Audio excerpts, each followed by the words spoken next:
Alright, got my GameCube hooked back up and everything, and gonna be continuing Metroid Prime. Or, as I like to call it, and if you see it in the title, you already know, my favorite Where Do I Go simulator. That's kind of the point I'm at, where I left off, if I recall, because I'm in the crashed ship, and obviously, like, being underwater, can't move as well. Not worried about spoiling this, because the game is, I mean, it's right there on the screen, too. It's 2002. I think everybody who knows Metroid knows by now that the gravity suit is what you need to be able to go underwater like that. The reason I'm delaying on the title screen here is I'm on the original hardware playing this. I've got a GameCube going to an AV connection that is connected to an what's it called, an upscaler, whatever, goes to HDMI, which is going to my capture device. There's a bit of a chain of devices here for me to use the GameCube. Because I'm on the original hardware, it uses memory cards. I do not remember if the memory card I was using was the one that is fried. So I'm a little reluctant right now to press the button and see if all my progress is gone from last time. So, shit. Let's take a look. I'm actually really scared.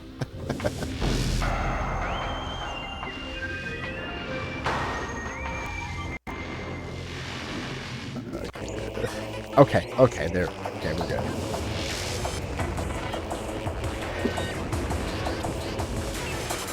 Yeah, that I had a previous memory card that basically stopped working. I lost all my saves that were on it from before my childhood. Pokemon XD, Mario Sunshine, Smash Bros, they were all on there. So I was worried about losing Prime as well this morning when I was thinking about it. Oh, right, this way.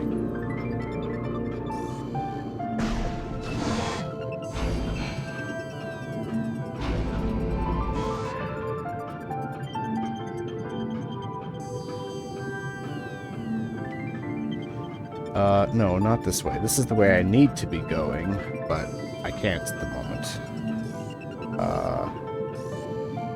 Okay, I always forget with these doors. They just open? Or do I have to shoot it? I guess I have to shoot it. Yeah, I know. Can you open the door?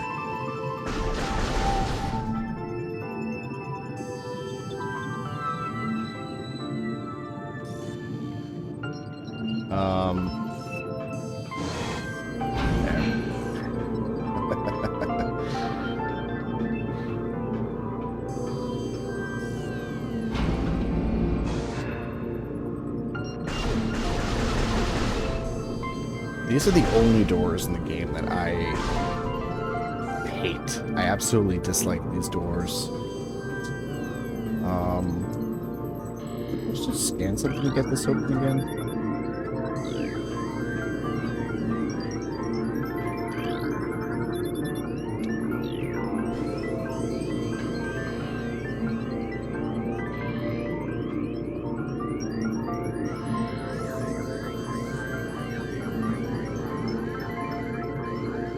That was to get that door open. Okay, now I feel stupid because clearly this is just the way out. Alright, whatever.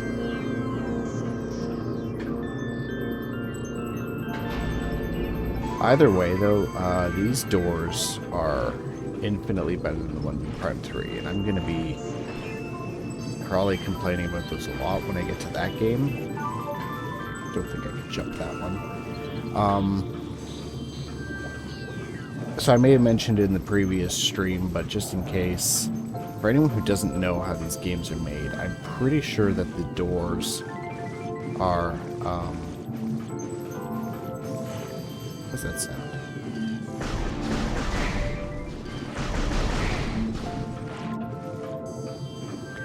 pretty sure that the doors are actually set up in a way so that when you shoot them, it triggers the loading for the next room. And Prime 3, as far as I'm aware, because it's not, it's not actually that much more powerful than the GameCube, but it's trying to be a step up from the first two Prime games. It takes forever to actually load the next room sometimes, so you're stuck waiting at a closed door for what seems like no reason. It feels like the door is jammed, when of course it's not. It's just the game is trying to load. It does not change how the section actually feels, because when the door's not opening, you're like, what the fuck, why is this not opening? Honestly, probably my biggest gripe with the Wii game is that I know people have other things they don't like about it. Great. Well, great. Just fucking great.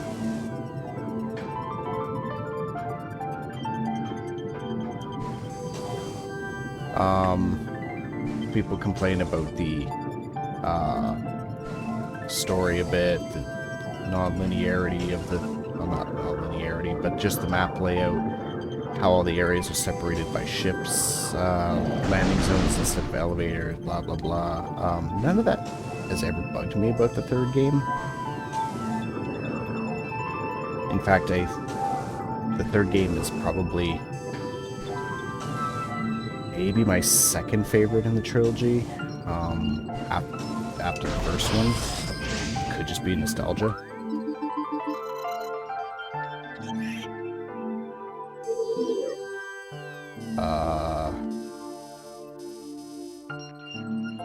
Okay. That is not where I thought I was gonna have to go.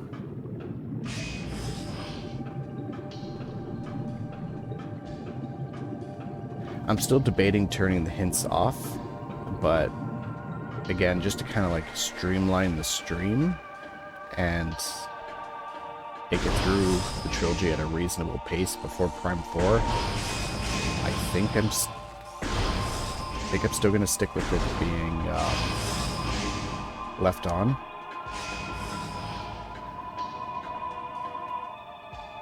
But it's my personal belief that Prime 1 and 2 are best played with the hint system off. And then Prime 3, I mean, it's all preference how you want to do it. I'm not gonna tell people how they have to play the game, but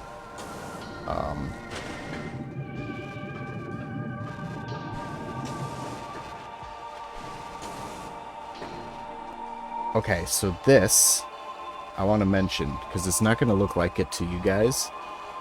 This room, because the lighting that I'm dealing with on my screen is so dark and muddy, this area here looked like a platform at first. Whereas now I see it as entirely right there.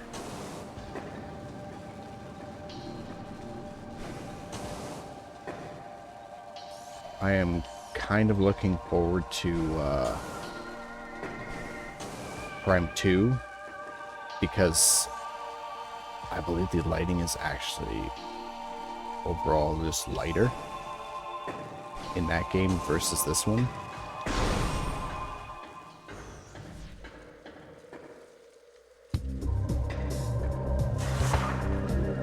I need to go back and maybe watch the VOD for the original little bit I'm playing through this game, because I want to see if... Oops, no, that's the visor.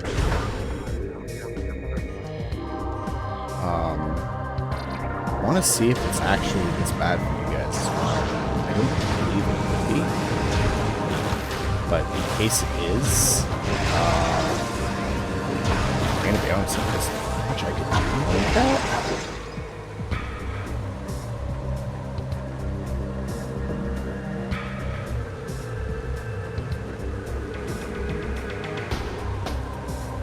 Just gotta go in the water and get back over there.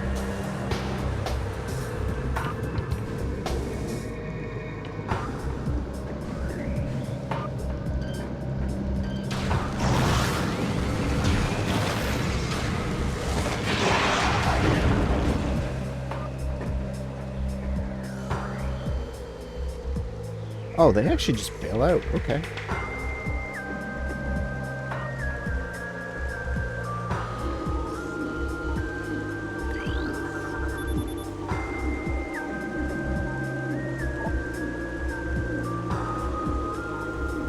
So this is Phase Zone. I don't remember if I ran into it earlier in the game already. I don't think I have. But I do know that for a lot of people, if they come through this way, especially if you find this little nook here, because can't roll that way. All right. Because this is not hard to find. It just connects right to, I think it's where your ship is. Yep. It's not hard to find the frigate crash site. It's just hard to get into it right away.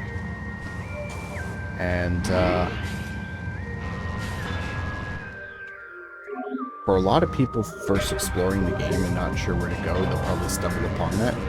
That'll be the first time they find Phase Zone, which is actually a big deal without them realizing, because this entire trilogy of games is built on the whole plot revolving around Phase Zone.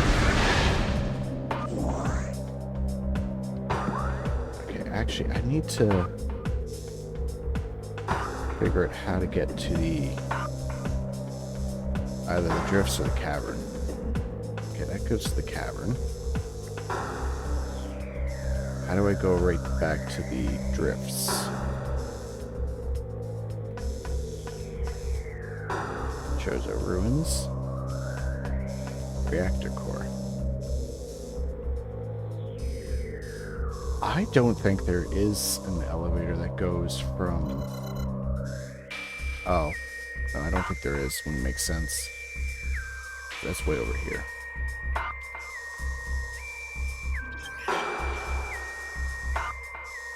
So, I'm not going to the ruins. I want to go up. And over there.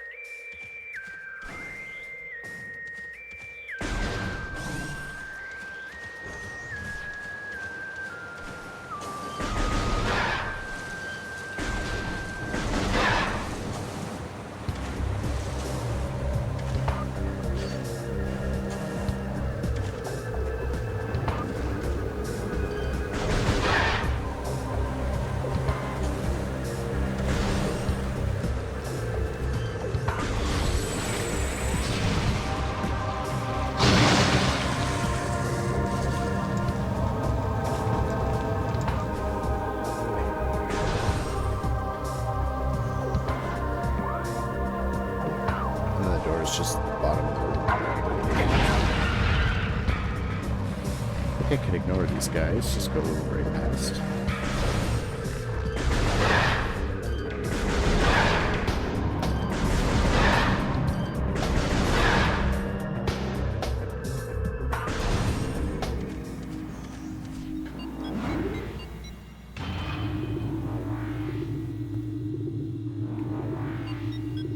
I thought I was going to absolutely hate the inability to look up and down in this original version of the game. I'm not actually having difficulty with that.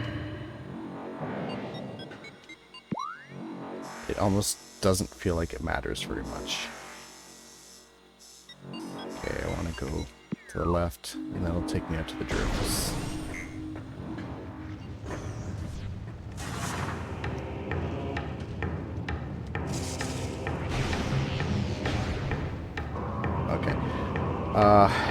It's only been a week since I played it, and I'm already, like, semi-forgetting some of the controls.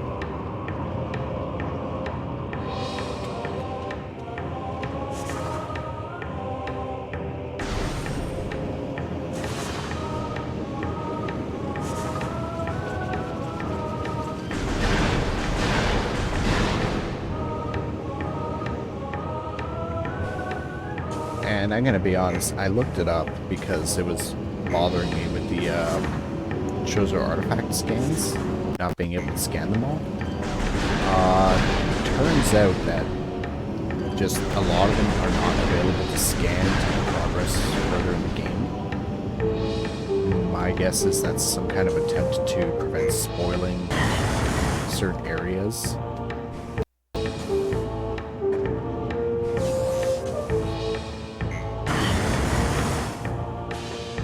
I will say that the inability to look up and down, especially while jumping easily, does make some of the platforming harder. In the Wii version, I remember tilting the camera down frequently to land jumps. I think a lot of people probably do that, but subconsciously.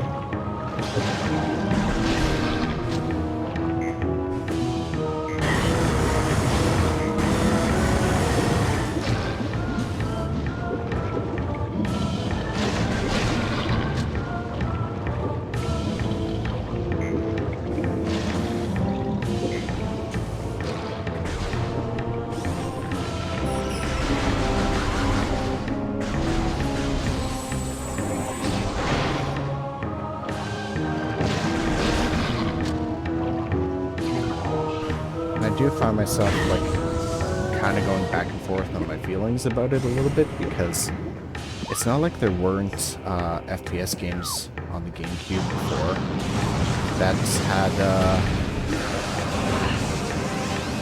dual analog style controls. Playing Medal of Honor on here. Okay, this is cool.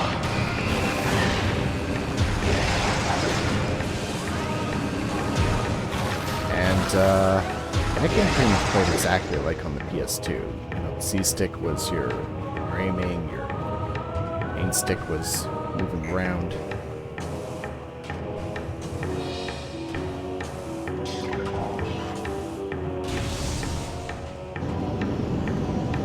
But I do wonder if this would actually still have the same feeling if we did that, or kind of detract from it.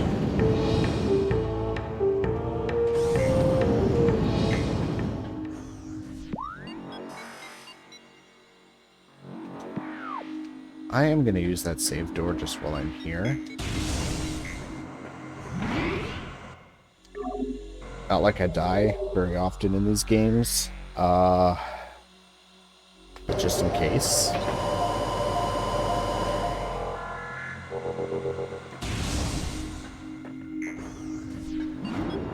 I think the other thing that is really great about the controls, though, and maybe this isn't just the game itself, but it's the GameCube controller.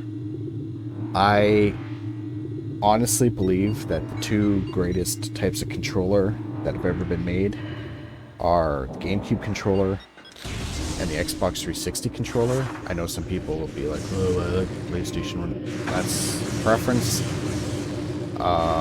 You can like what you like. But I think, without a doubt, the GameCube controller is the absolute best one. That little nook up there. I think that was something that oh, I can't even get it because I need the grapple. I don't want to deal with him.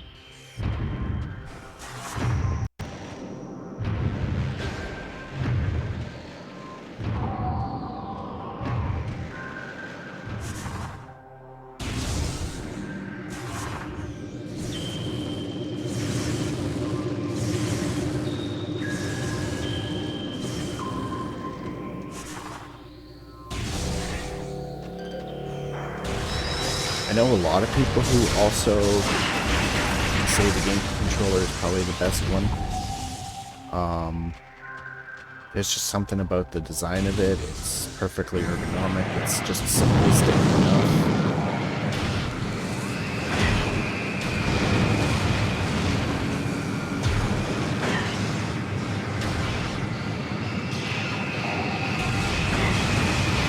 I usually like freezing these guys. Hitting them, but I don't have the patience for it right now because they're actually chipping away at my health pretty well.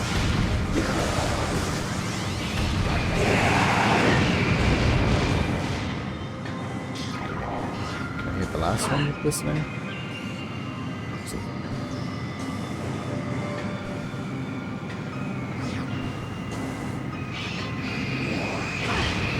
Okay, Metroid Prime, I was just telling everyone that I didn't mind the inability to look up, but right now I'm making it.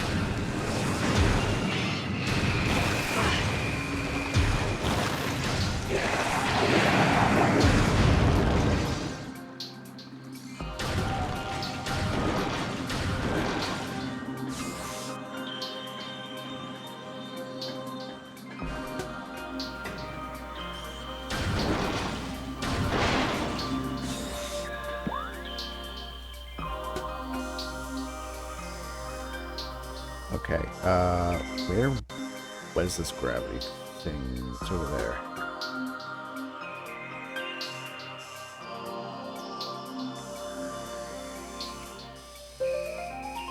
Okay, so I actually have to go back into the Pirates research facility.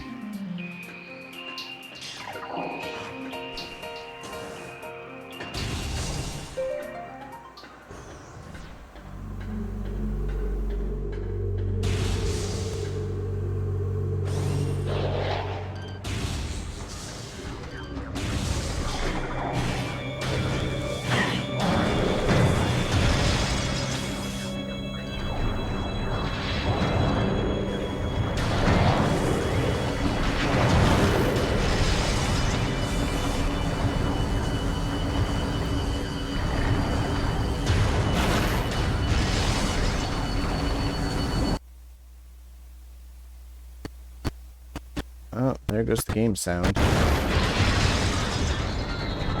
Hopefully that's something that I'm only hearing and you guys aren't losing that on it. Because I'm using a pretty old, not old, it's new. Shitty is the word I'm looking for. I'm using a really shitty headset. And I still only hear the game out of one ear. I think this was the map room or something.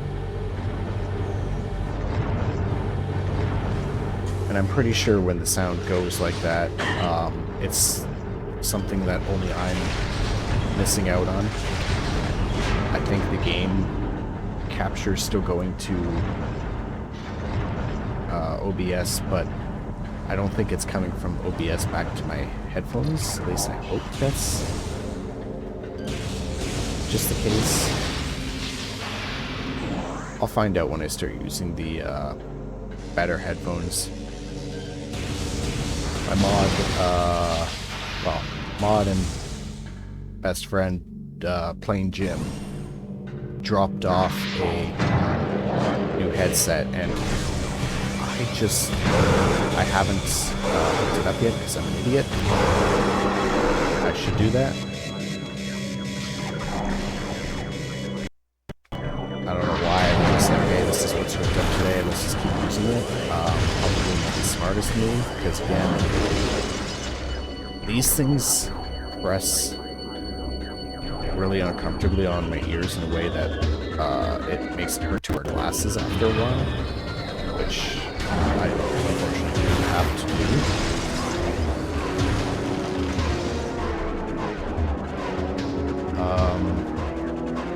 And if anyone's actually curious, maybe relate to this,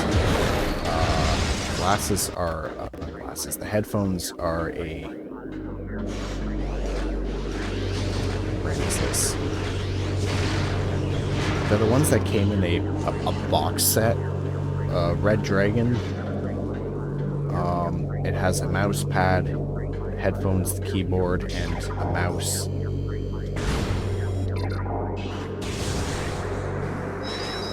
And the reason I got this actually was the keyboard, which I'm also disappointed in, but it's something I have to use because my good keyboard, which I really love, the keys very loudly go clickety-clack, and would probably be the only thing you would hear. My original audio setup didn't have a headset with a microphone. I was using my, if anyone bothers to go back and watch the junk bot streams from April, which I don't recommend doing because honestly they're kind of boring, and I was more just trying to mess around with things to figure out how the streaming setup should probably work.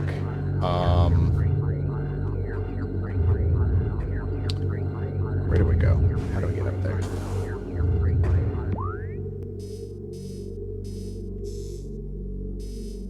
Yeah, I gotta go all the way up and around to get back to the research core.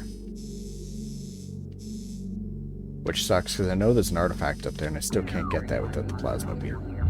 Okay, there's a save room. Okay, it's at the top. I just don't know how to get up there.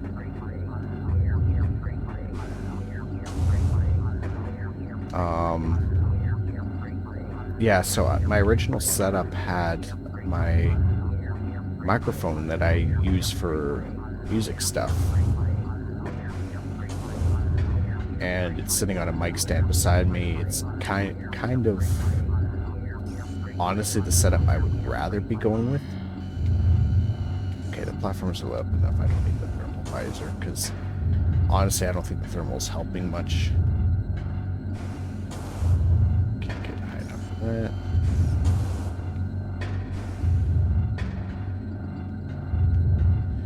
I'm reluctant to try some of these jumps because in the dark, some of these things on my screen do not look like platforms.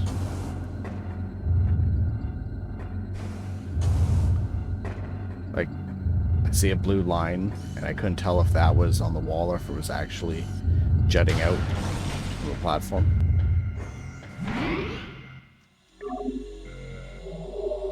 Anyway, the open mic like that to the room, I opted out for a couple of reasons. One of them being that, unfortunately, I don't have my own place, so it would catch people in the background way too easily. Why can't I move now? Hold on. Plug the controller, plug it back in. Alright, that was weird.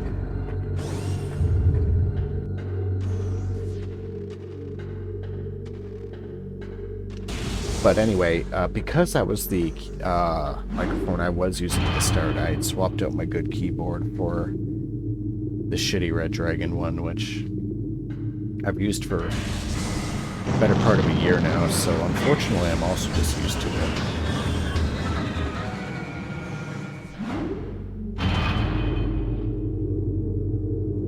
The mouse is not great either, I'll be honest. It's kind of sad, but actually the best thing from that box set was the mouse pad. And I see it as an upgrade maybe only because I didn't have a proper mouse pad before.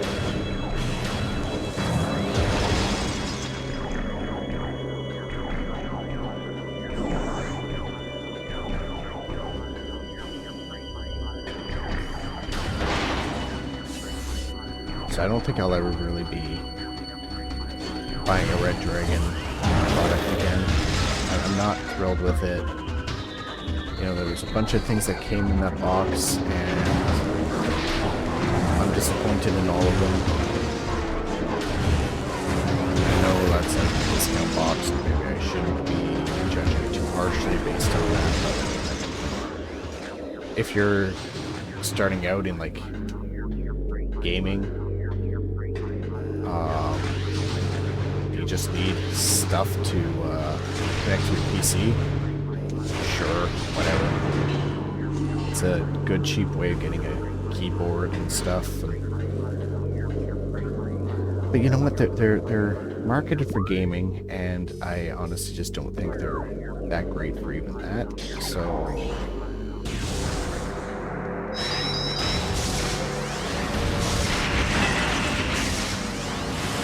that's just my honest impromptu review of it.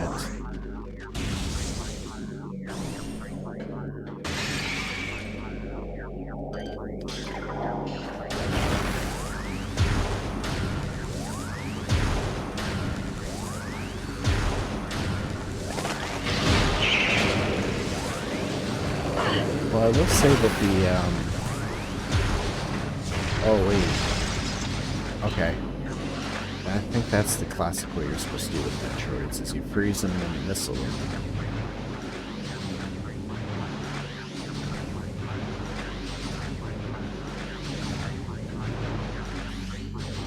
Where's it shooting from? There.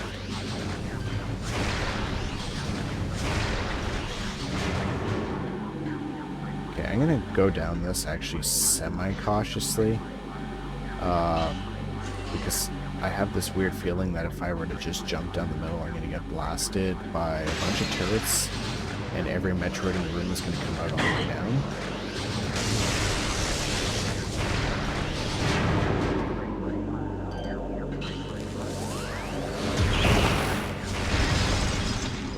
Oh, that is so much easier.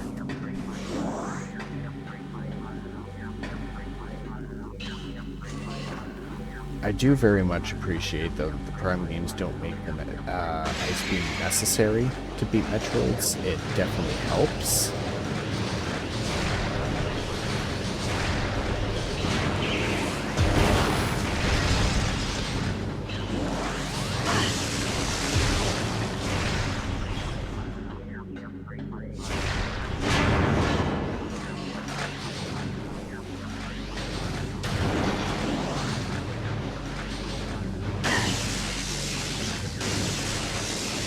There was a lot of stupid kids in my school growing up who Prime was their first Metroid game, and they did not like reading anything, so they went through a good portion of this probably not reading the scan or going back and looking at it about the Metroids. Which is actually something entirely possible to do, because you encounter the Metroids in this game before you get the Ice Beam, I think. Actually, I don't know for sure. I'm pretty sure you've encountered both of those in this facility.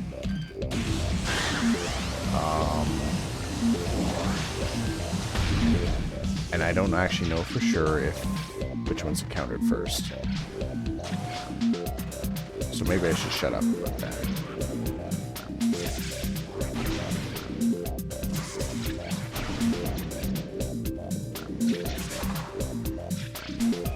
Which is funny because I just did that recently.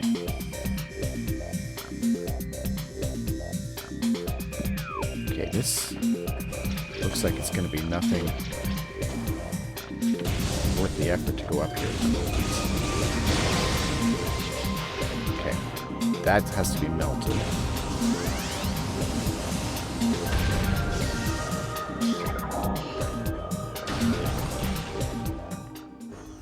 Okay, yeah, that's that elevator room. I couldn't go through there before because I didn't have the ice beam that I'm currently holding. Which means that there's two doors there.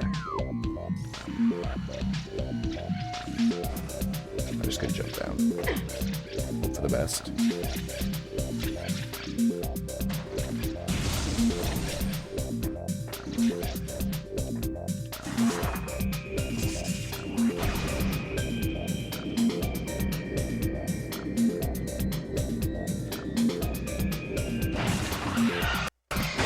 There was one other thing that I noticed while looking up some stuff about this game prior to this stream.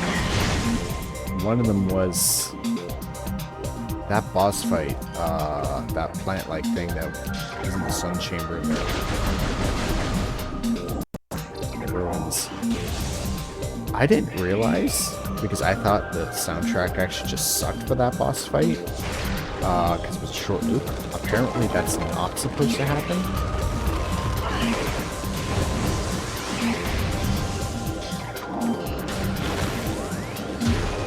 I believe this is some kind of Hunter Metroid here. And now that okay, so that was a short, like, glitched loop of music in that fight. And I did not realize that. Which actually makes a lot more sense now, because I really do have to come back here later on with these upgrades, don't I? On the Wii version of the game, I think they corrected that, and the music loop plays properly.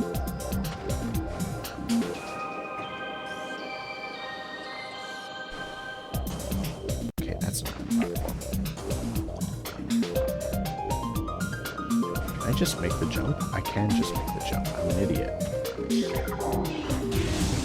Overcomplicating things. I don't need to.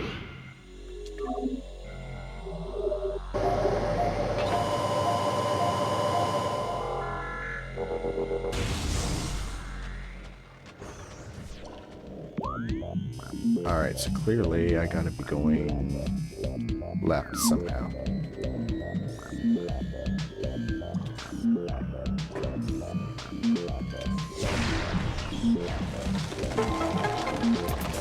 Other ones? I don't think so.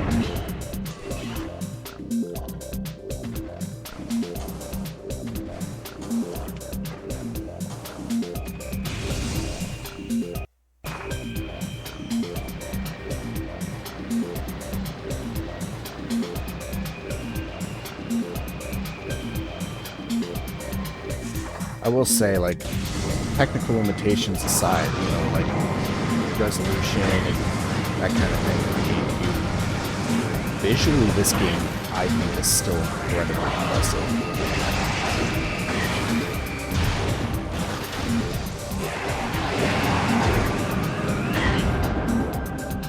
I hate when they do that.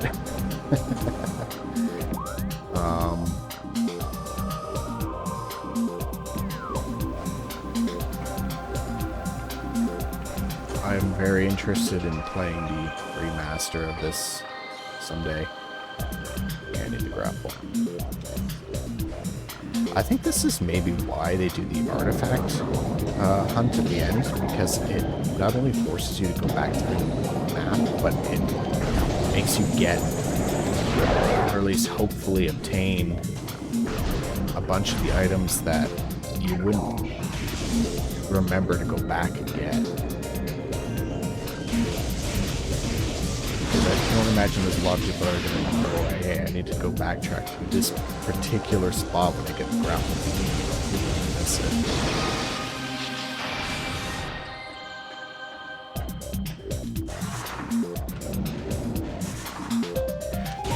Now, about the remaster, I think the reason that they did the remaster entirely is because of Prime 4.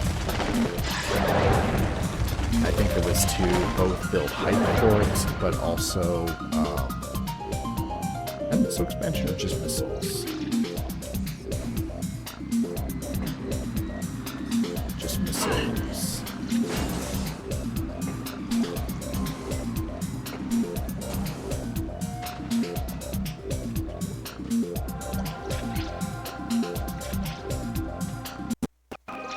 Okay, well this was not really worth jumping down here for.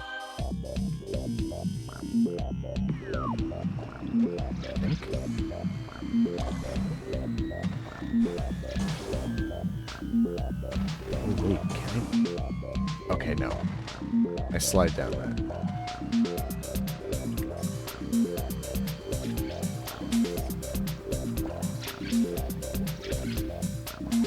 And I think the other reason was they were trying to get a bunch of updated assets and everything ready to go for Prime 4 as well. It's been so ridiculously long between Prime 3 and 4 that I think there was a lot that needed to be worked on to get everything up and like updated and ready. Okay, that's how you get up there. And that's a crap spot as well, I think.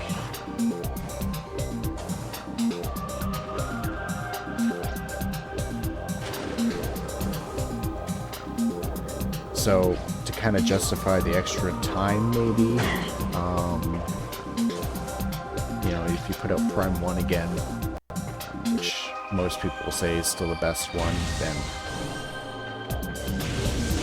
you build up interest, you get a little profit off of it.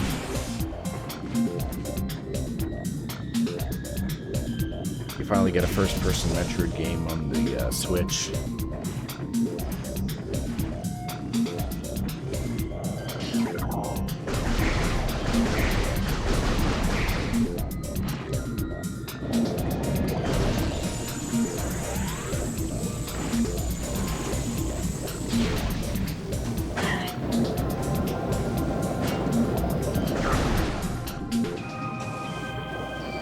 I think the reason I never actually forked over the extra money for the updated Prime Remaster was, honestly, at that point, I think I was just absolutely livid with Nintendo and their delays, which is maybe a little unjustified, but I've been waiting for Prime 4 for a long time, basically since the cliffhanger, well, not cliffhanger, but like ending in Prime 3. You 100% it, you see the other ship fly after Samus at the end. There's the gravity suit.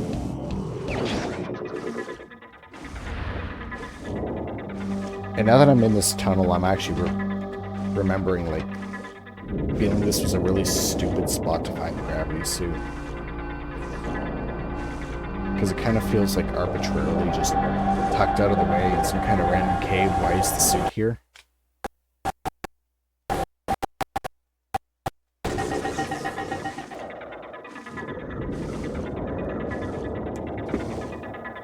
But anyway, that gripe aside, yeah, I was just not interested. I wanted Prime 4, and at that point, you know, we'd gotten Samus Returns, which was fine, and then Federation Force, which I have my own views and opinions on.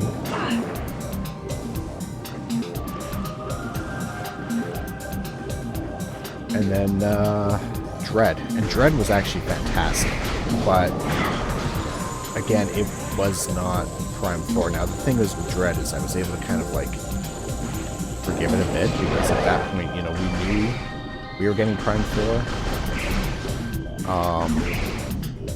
But it was the years and years of, you know, first of all, waiting for an announcement, and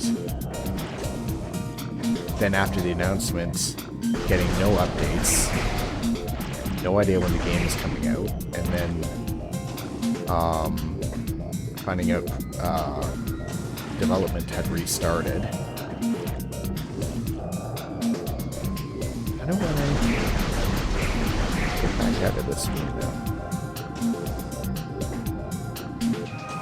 Am I even going the right way? No.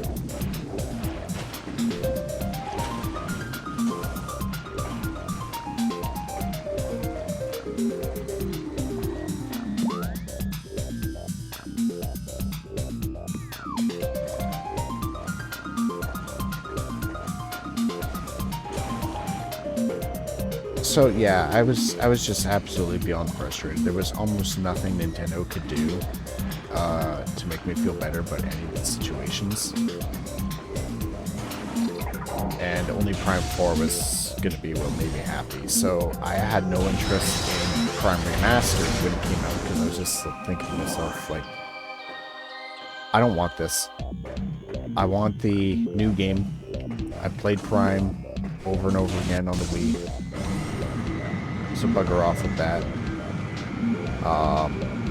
And I realize how kind of hypocritical that is actually to be saying, and here I am deciding to play it again prior to 4 coming out.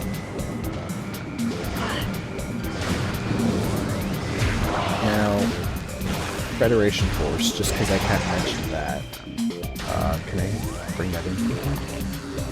No, it's too far. Damn it. I don't want to jump down and risk having to go around everything just to get back up here.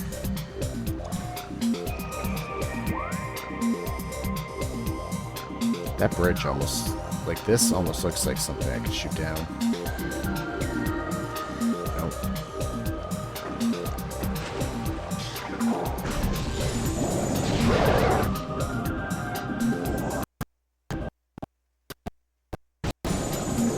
Federation Force.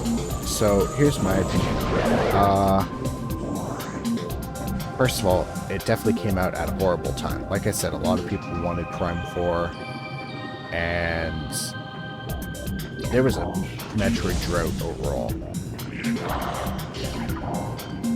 And then second was the art style. Honestly, if it was just like the Blast Ball multiplayer thing, I don't think people would have cared much. But it seems like they kind of threw the Metroid name on it for seemingly no reason.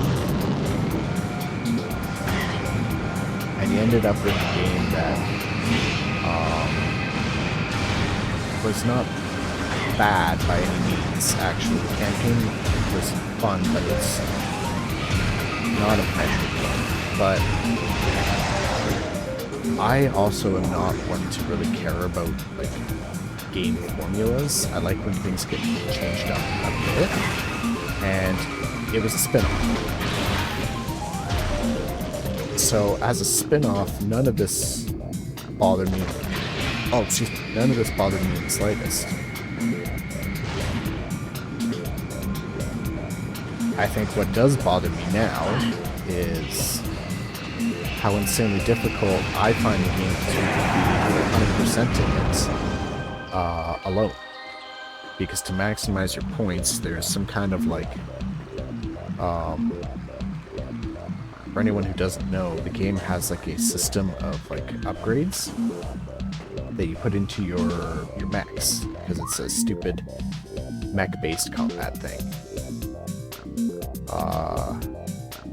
I think I want to transport straight to the caverns, and it'd be easier for me to get to... Oh no, I have to do that to get back to the overworld.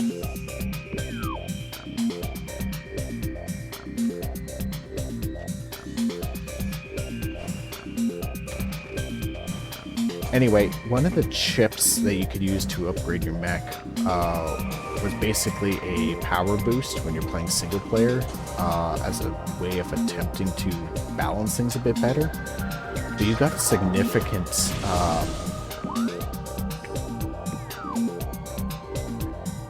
amount of extra points if you didn't use it. So you basically be best off playing with somebody because you would almost always get more points as a team than you would ever get alone with that boost, unless you were trying to make it through some of these levels on your own. And for the most part, actually you could. A lot of them were a lot more difficult than they had to be when you did that, but you 100% could do it. Some of the levels became a very miserable existence trying to do it. And I don't actually recommend doing that to yourself. So, do I recommend Federation Force? I mean, no, not really.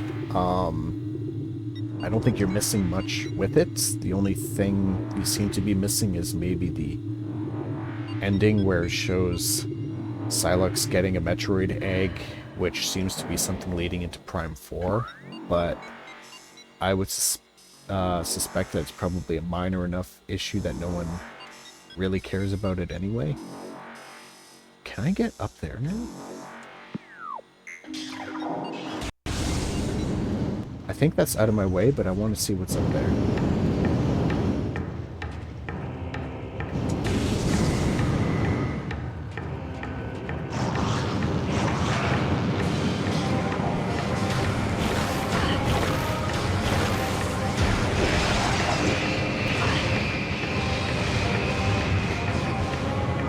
But if anyone ever like finds a copy of Federation Force for like getting cheap or something.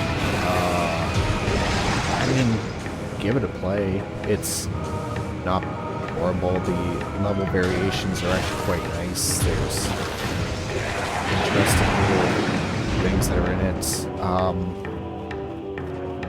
There was actually like real effort put into that game, which makes me feel bad saying that it was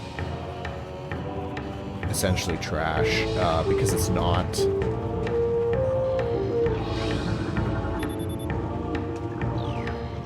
Okay, how do I get these channel doors open?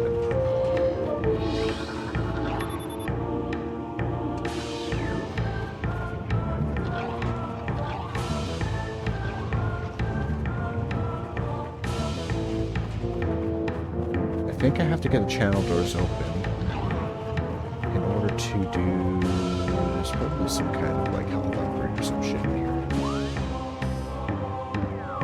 which is actually not what I'm trying to do at the moment.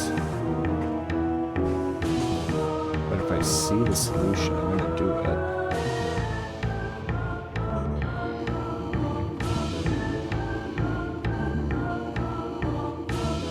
Oh wait.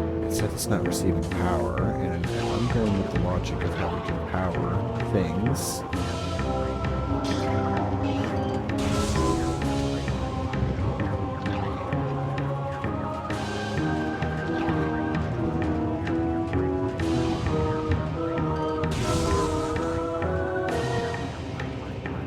there's the third one.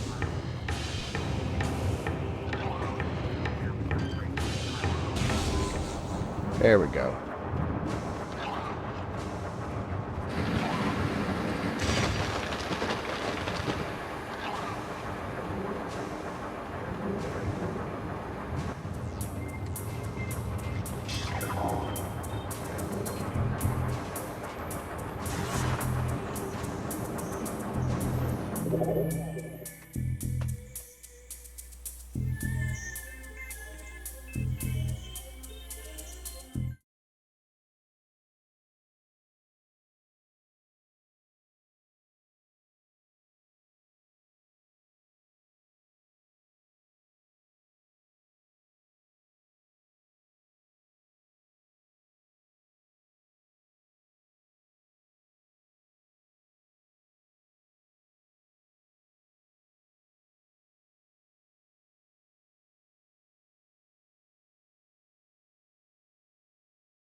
Alright, sorry about that. I thought I heard my dog getting into something. And, you know what? I should go check that out, because I don't know what the hell she's doing. So yeah, I just kind of ran out of there real quick. I was like, ah, shit, I gotta deal with this.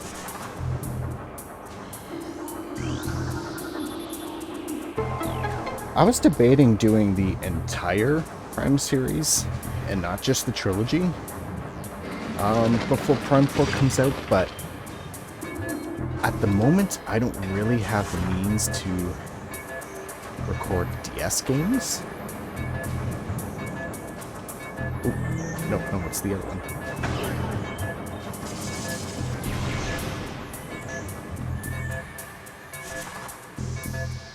And I'm not entirely sure how to record DS games without getting some kind of like modded one. I thought about doing like 3D printing out, like designing and printing some kind of rig involving a webcam, and then for the audio just using like the aux that's on the DS itself. Okay, good, it is the health upgrade. So for the audio that wouldn't be too hard. But for everything else, Like, I'd have to try it out. Maybe a webcam properly in focus pointed at the screen wouldn't be horrible. I also don't know how to do both screens, especially if the lower screen... I mean, it's all touch controls, right? So you have someone's fingers in the way majority of the time. Oh. It wasn't the door that's the issue, it's the debris there. Okay.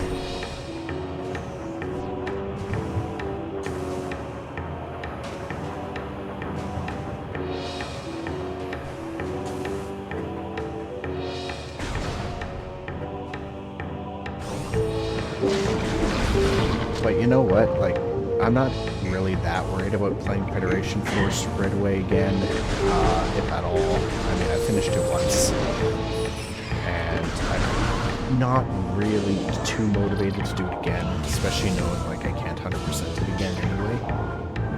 I mean, not like that should matter, because I'm not 100%ing this, but, I don't know, my brain works a certain way when it comes to things. And then Hunters is a really good game for what it is, and the limitations that they have. Can we get that white door from here? But the issue with Hunters is it's very, very repetitive. This feels like something that I did talk about before already as well, so I'll just be quick about it. But like, aside from the other Hunters, there's only like, and the final boss, there's only like 2 bosses in the whole game. And everything else is just a variation of that. So that sucks. That really does suck. There's nothing fun about doing the same boss fight over and over again. And the other thing with that one is Hunters, because it was on the 3DS, it was either on the 3DS or the new 3DS, it had like gyroscopic controls for aiming, so it actually played pretty much like the Wii game. Just, you know, you would tilt the DS instead of the Wii remote. Which is kind of how I'm expecting Prime 4 to control in like mounted controllers setup. If there's like a pointer option up for like Wii style controls, I'll probably do that.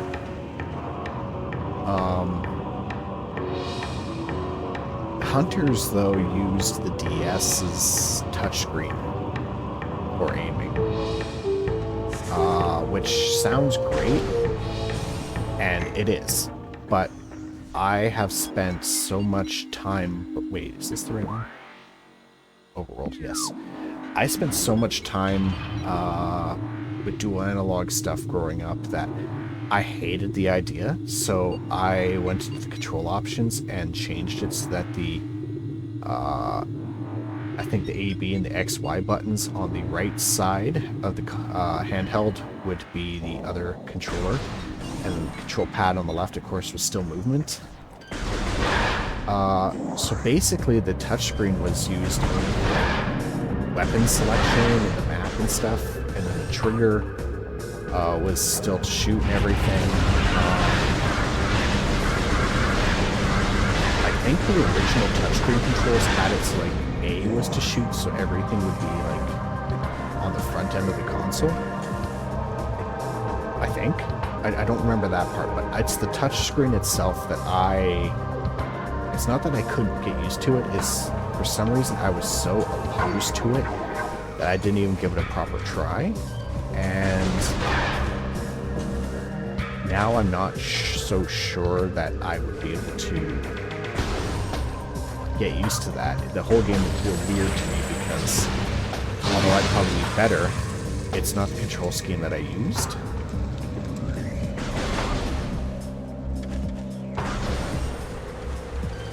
Again, this is probably like all like irrelevant unless I come up with a way to capture DS gameplay anyway. I've got a way to do like Game Boy games because I have the Game Boy attachment for the GameCube here, so I could just whip this thing out anytime. There's a few Game Boy games I am thinking about doing, but yeah, DS is gonna be a pain in the ass, actually.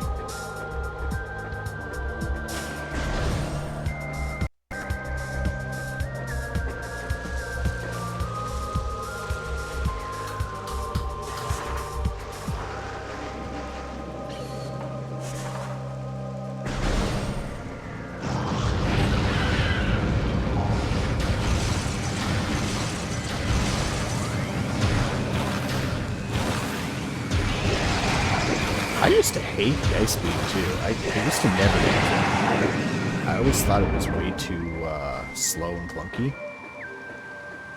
And I guess I've gotten used to it.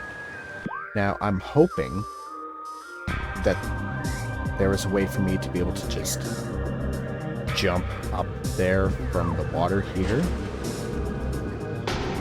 Because if not, I have to go all the way through the ruins to get back up to that other elevator. And I do not remember where to go. Looks like we just go up here.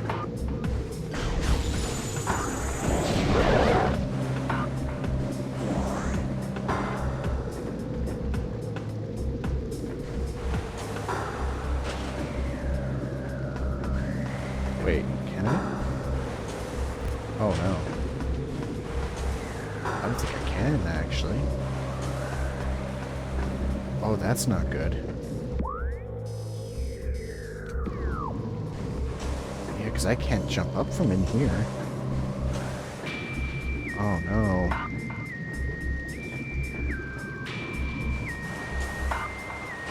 Okay. I think... Okay, wait, maybe I can right here. Bear with me a moment. I really want to make sure that this is the case before I go all the way back around. Shit. I gotta go back around. God damn it. Yeah, that's why there's the grapple point above. Okay.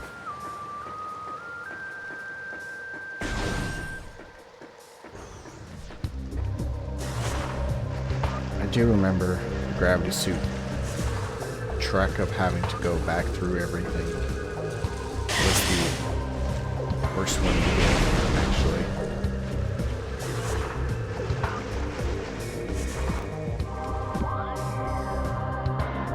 Okay, I just went right back, didn't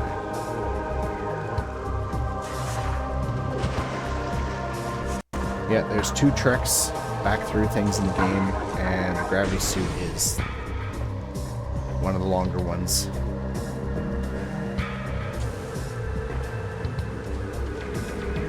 But hey, at least I'm at the ship.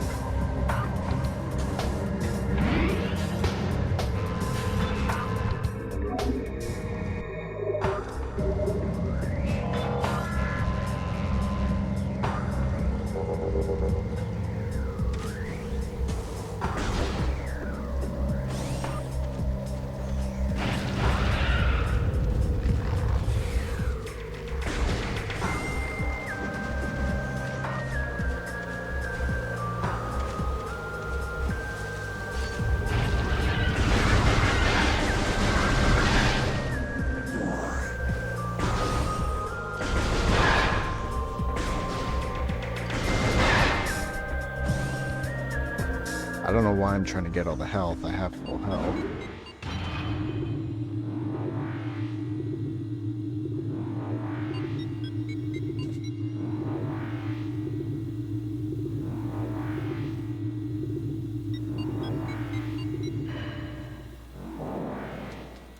Now this might be just me trying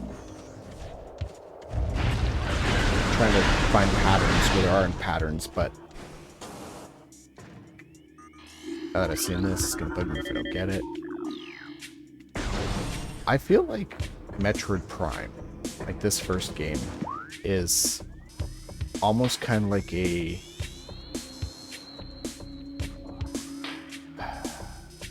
I think I needed the grapple to go past the magma pool.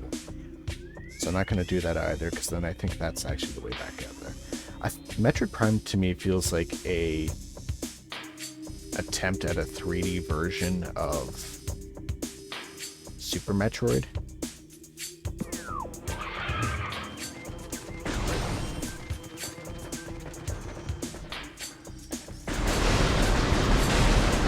I mean, you got your ship in like the ring area right at the beginning. You know, it's got the alien-like, like natural looking areas. And you got some ruins. You got the lava area.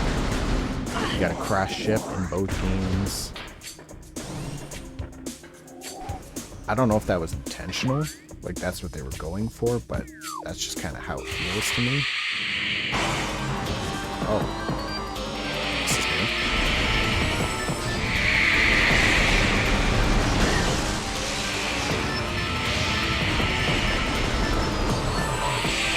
I remember these guys being okay.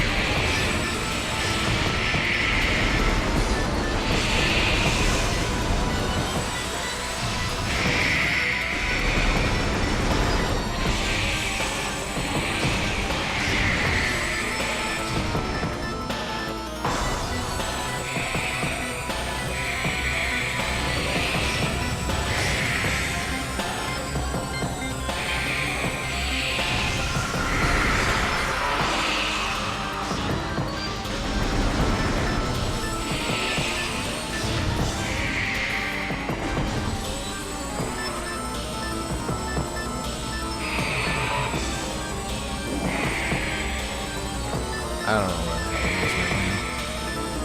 There it is.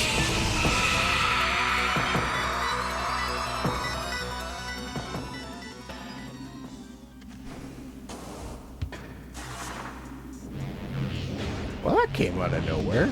It was very unexpected. I think I got what was in here. Yep, because that's empty.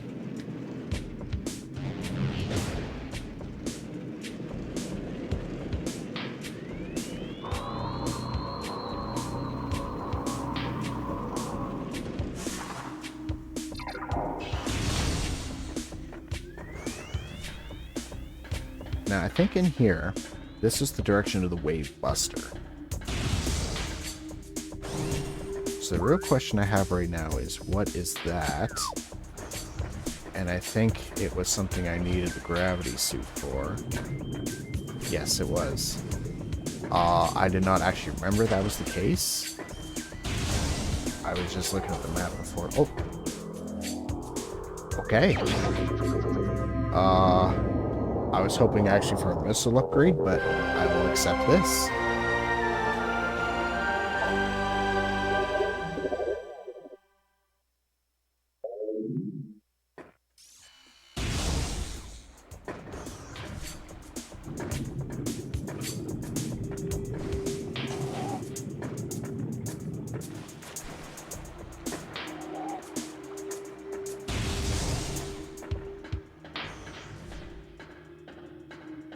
Yeah, the thing is I don't remember how to get back to the crash ship at all from here, so I was looking at the map like, okay, where's an area that I could explore again? And that was one of them. I'm gonna go into this.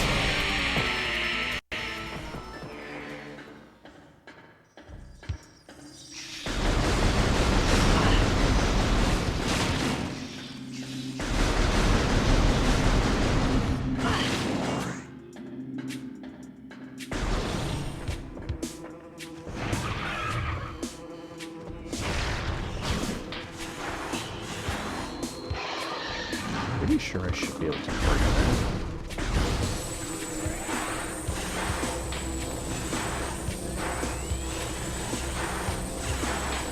Okay, you're too annoying. I'm not waiting around for you. It was already annoying enough to fight it the first time. I'm not dealing with it the second time. I think it's the super missiles, actually. Yep.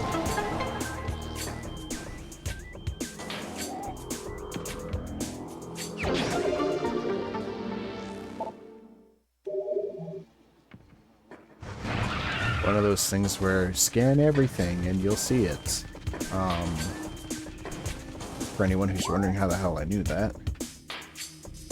I actually completely forgot about that up until just going through here.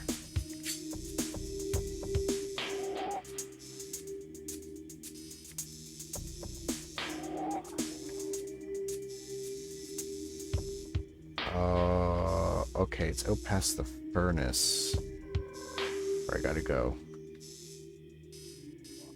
Oh, and there was the other thing to the other part of the overworld I wanted to try as well. So you know what? Yeah, let's do that. Wait, so I'm stupid. How do I get to the furnace from here? Because I got myself all turned around. Maybe go up and around.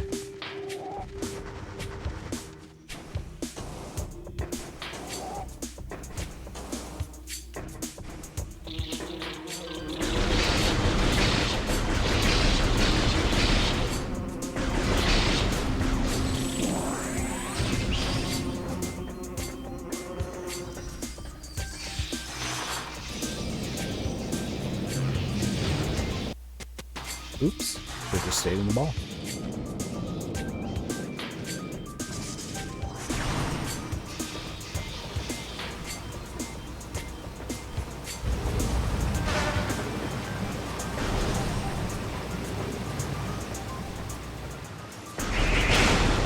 See, that's the other thing I find funny when people complain about backtracking in a Metroid game. The more items you get, the easier it is to traverse through previous areas. Okay, so I was right about that. I actually did not mean to come this way, though. I meant to go this way. So, I mean, yeah, you do a lot of backtracking through things, but passing through the previous areas again should be a breeze.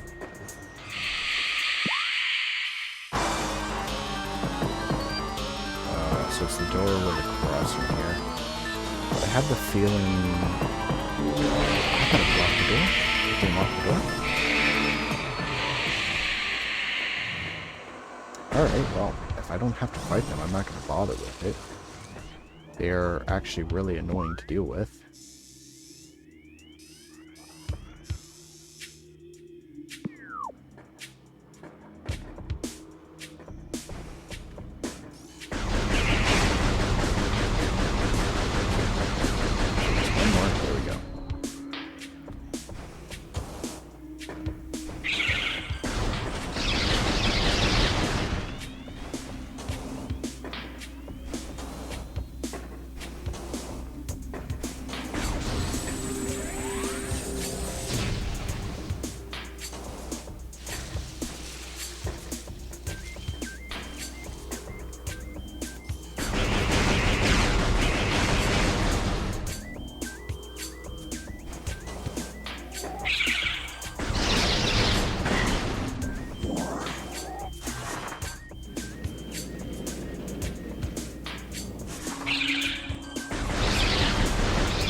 That's the other thing, of course. I mean, with the ghosts, it's easier to get through areas because you got more equipment, so they add some things like more pirates occasionally, Chozo ghosts in the ruins to make traversing back through somewhat of a challenge, but it's...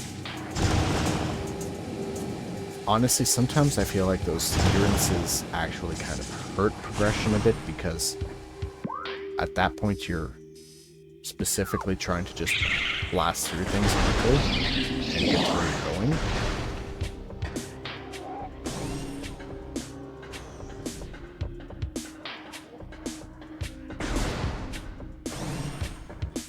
I think Prime 3 kind of does this better because there's at least like a narrative reason for some of the times it does that.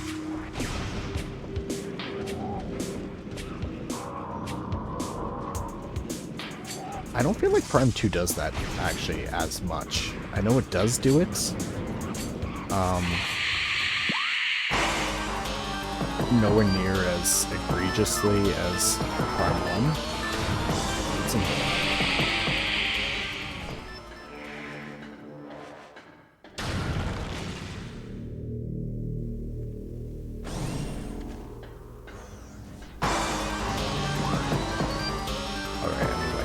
enough of these guys going on in here. Crossway.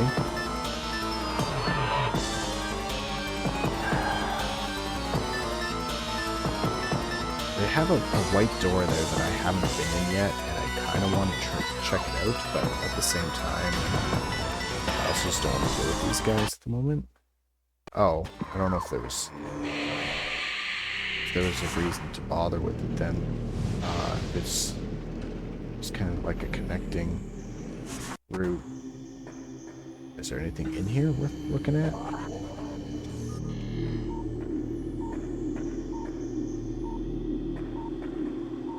It doesn't look like it.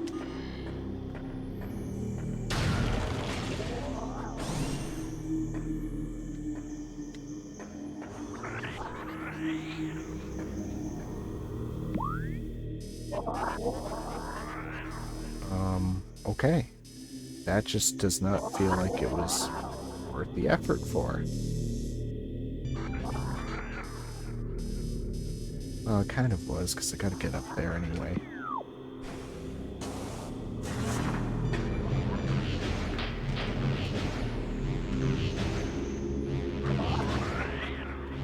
Is this the one where I go up multiple levels for that? No, it's not.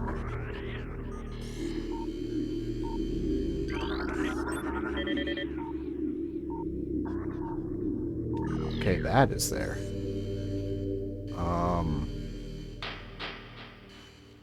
That is neat. Do not remember that. So the question is how? Oops, that's not the bomb button. That's the bomb button. I think if I just blew this up? No.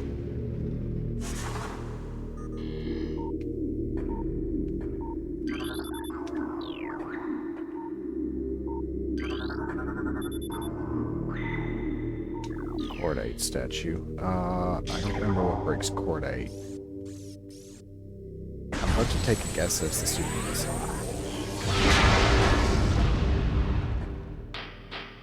Good guess. Now what?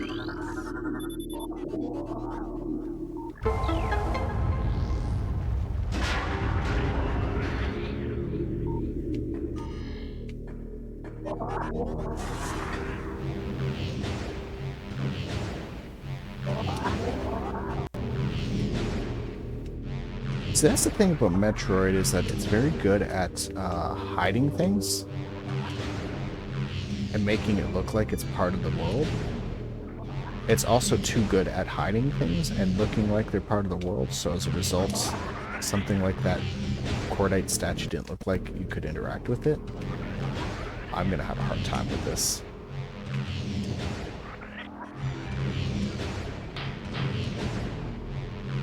I already suck with the boost ball on these half pipes.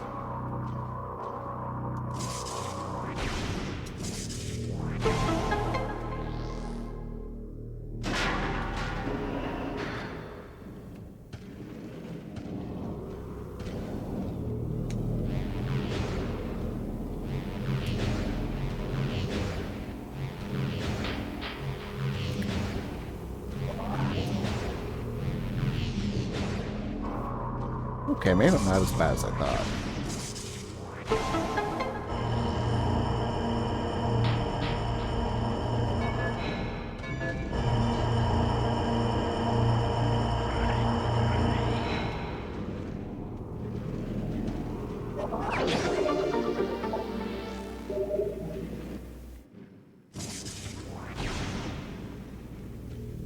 Okay, but I want to go back up there actually, because I think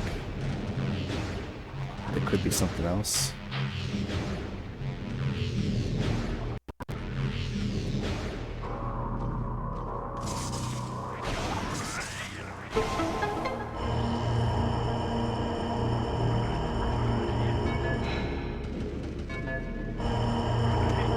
The game does not let me move at all on this elevator. Oh. Okay, no, that's actually all there is. Okay, that's fine.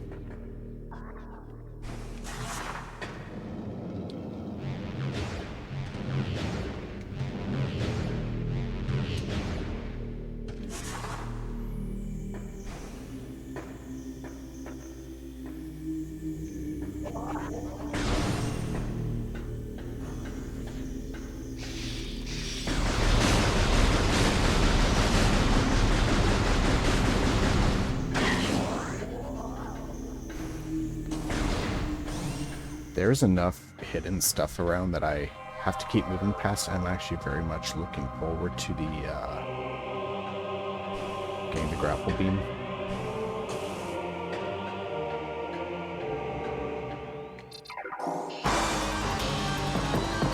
Really?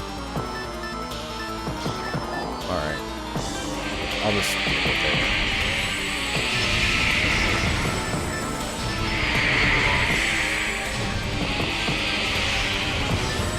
Missiles don't do anything, so that's already annoying, because the more powerful attacks I have, anything, which means I just gotta shoot and chip away at the health.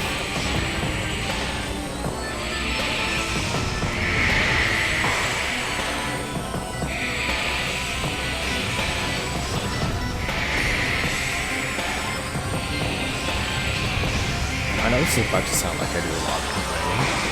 This room, I hate because of these ghosts. This is one of the areas in the game that I do recall there are enemies that consistently will respawn as these things. So that means that every time you backtrack through here, you gotta deal with these morons.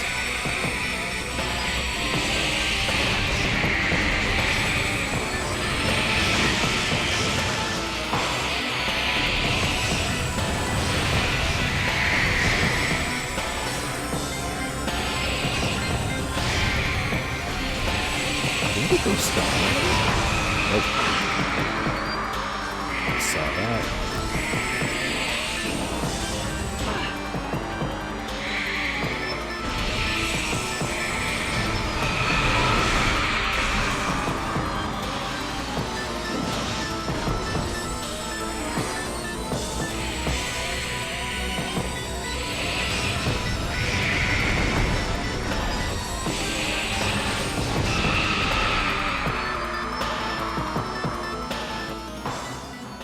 Well, that was thoroughly annoying.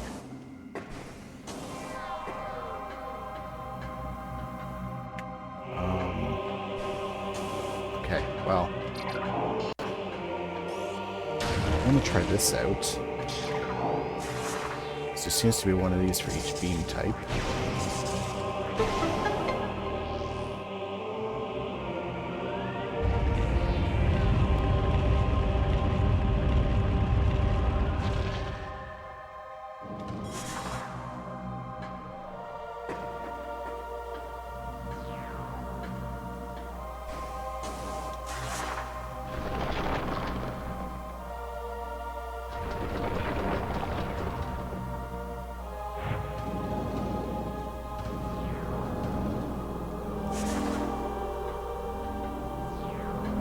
Alright, well, that was kind of worth the effort, I guess. Is there anything else down here? It's kind of like a isolated underground area, so I'm gonna assume no. Just rolling around, I don't see anything else.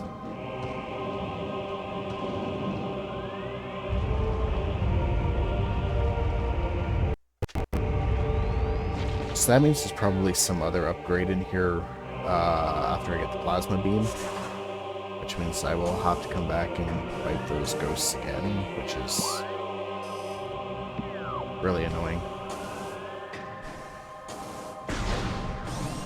I don't remember what I got for the wave beam, but I think that was the initial route forward that I took.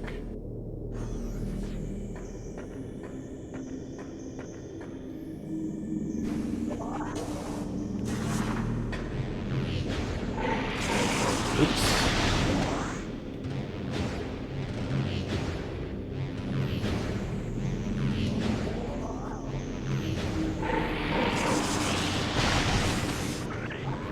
I was trying to get eaten by the one on the next level up, because if I get eaten by him, he just pulls me right onto the platform.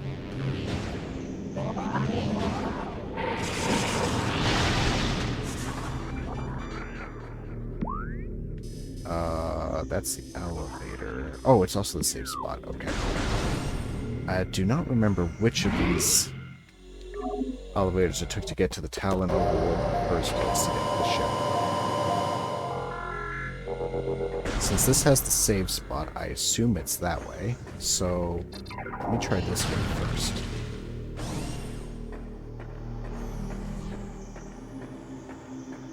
Because I very much want to see what's in the other direction. And if this is the way to the ship, then I will just come back around and check it out. Which means I'm going to waste maybe a few minutes, but that's fine. It is what it is.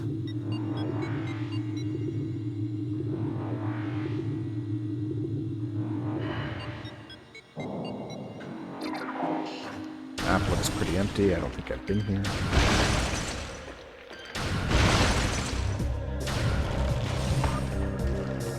Oh yeah, this is new. I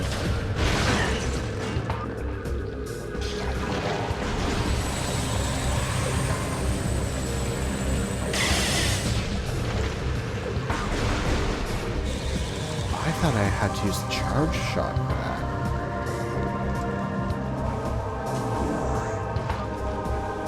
All this time I'd been using the charge shot thinking that's the one they were hitting.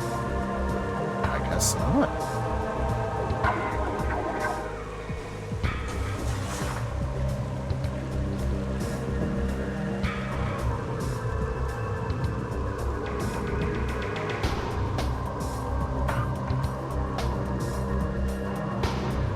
This is familiar from the previous playthrough, because I remember this stupid structure. I do not know where this goes. Honestly, I can't even begin to take a guess where it goes.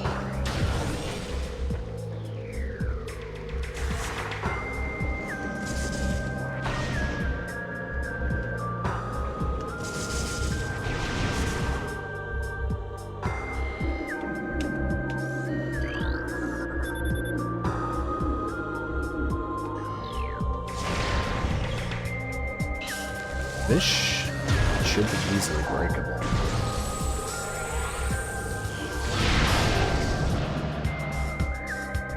And it's not.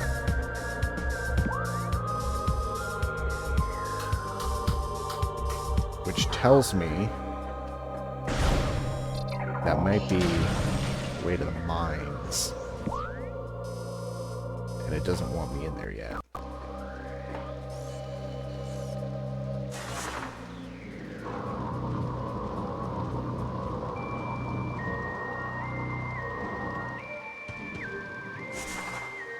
Or it's the way to an artifact. Either way, I think the only thing that'll break that is the power bombs.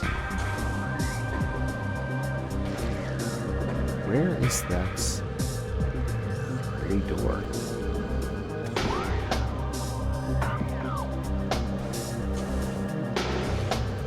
How do I get to that?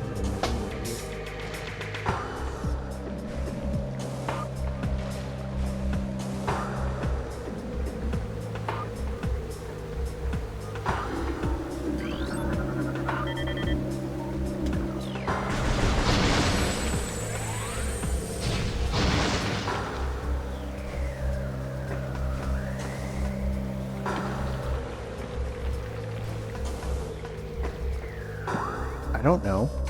I have a feeling that blue door might be a way back out of somewhere. So, as much as I hate to give up on this right now, I don't want to spend too much time trying to figure something out that I might not be able to, so I'm just gonna go back for now. And we'll see about what's in the crash ship that I can use. A lot of the later half of this game is shit that I do not remember. Like, I remember the upgrades, And I remember certain things, like the mines being difficult first time through. Actually, every time through. But there was a lot I do not remember.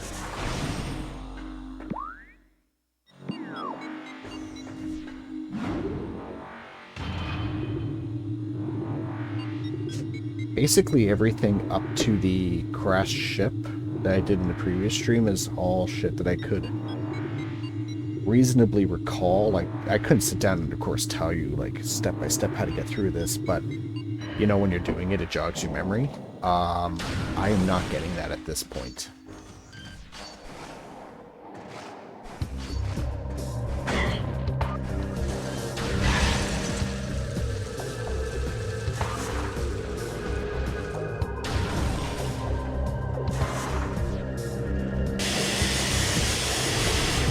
Right, red ones are.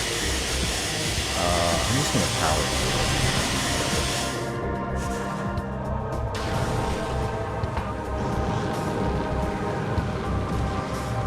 I am hoping what the crash ship has is the grapple beam because I don't think this is the buff actually. Because this texture looks pretty bad.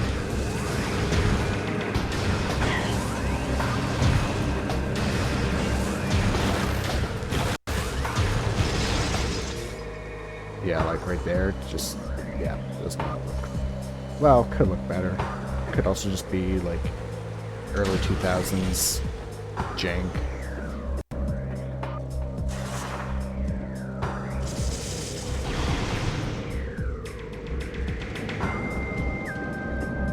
Video games at the time just kind of had a certain texturing to them. First Halo kind of, it's got some things like that.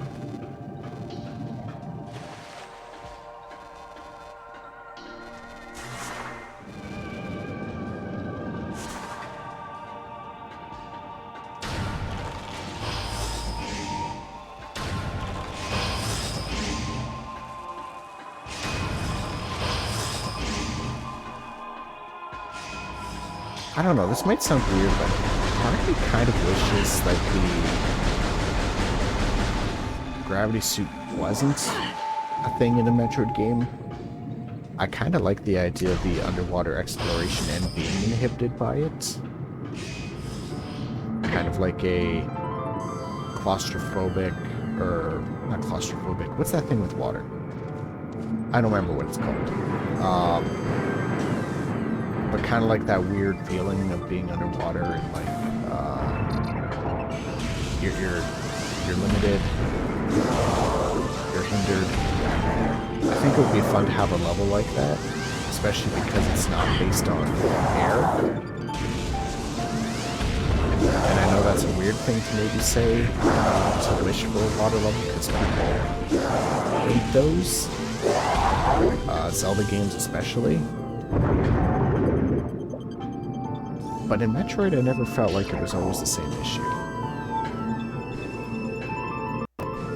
There was always something kind of like, I don't know, almost adventurous of like, your suit's not designed for this, but you can do it kind of thing. I don't know if this is a thing on the Wii as well, but I'm seeing now like the murkiness of the water is kind of cleaned up.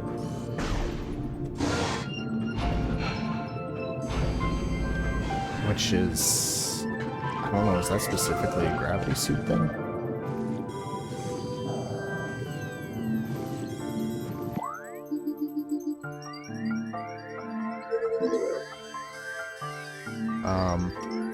Thanks, I guess. I was already going that way. Oh, shit. Alright, look before you leap. That's the saying. I didn't do that.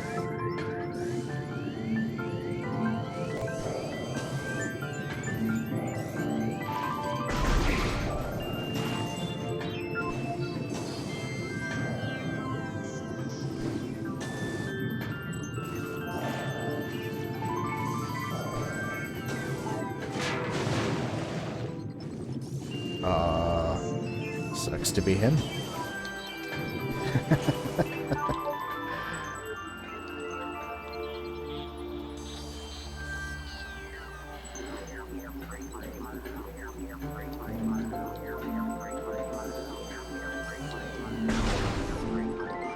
I really hope I wasn't supposed to find those on the way up, but I think it was. Yep.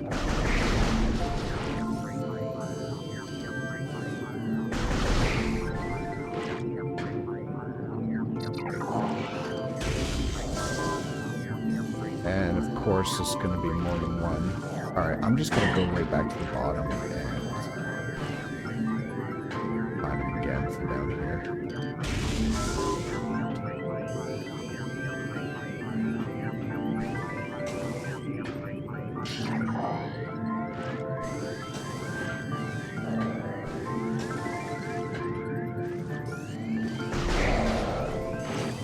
I feel like that method's a lot easier than trying to search this bit by bit on the way up. Although I do suspect the last one is probably at the top now.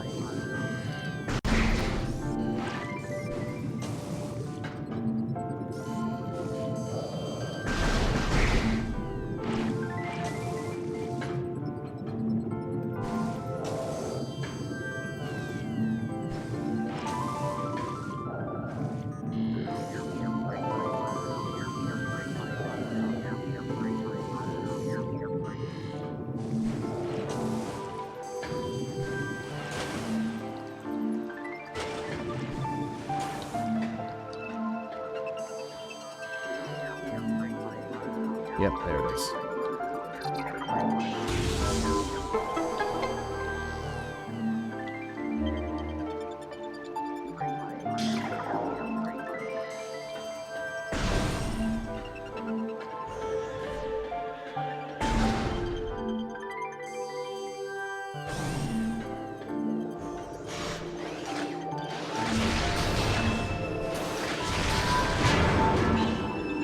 I do really like how they incorporate the crash ship into the story, though. Like, you go through this area at the beginning, and it's not entirely going to be irrelevant.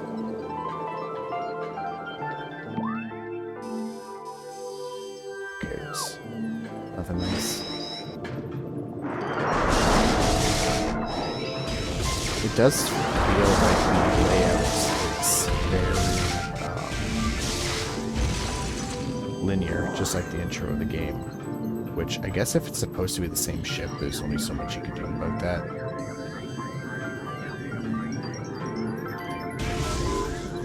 I mean, you can't just start, like, throwing a whole ton of... Yeah, those are probably outside the water. You can't just throw a whole ton of, like, secret routes out of here that were never hinted at before, I guess. Or you could. Actually, that'd be kind of cool. These usually come in threes. There's one there. Oh, there it is.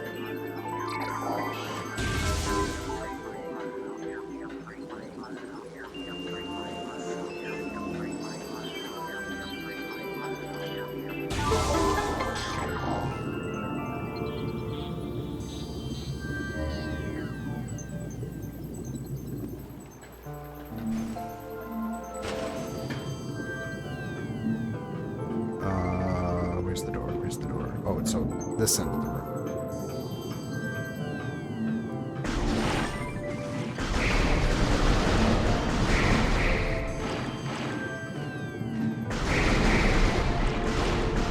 I'm also hoping that there's not a lot of secret stuff in here, because at the moment it's such a pain in the ass to get through into the ship that I don't really want to deal with coming back and finding the lights there.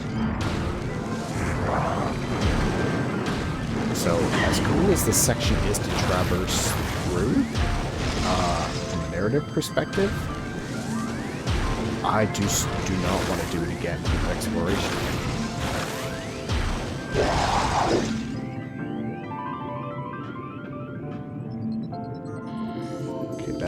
doesn't seem like it's anything relevant.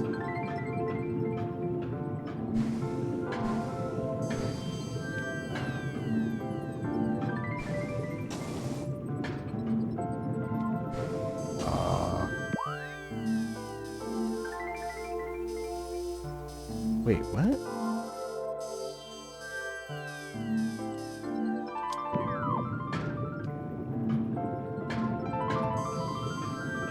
Have I hit a dead end? No. There's a lot of areas without power.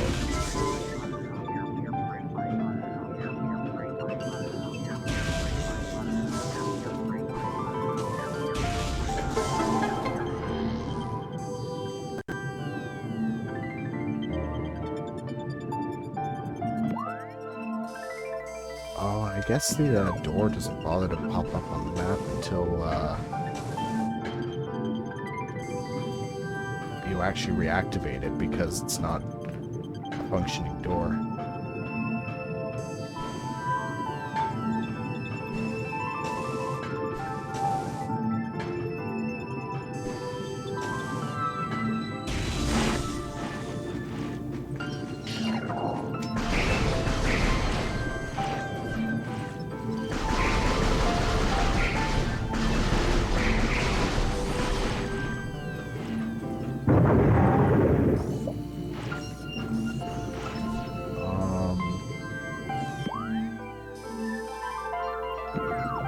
Can I go up the shaft, though?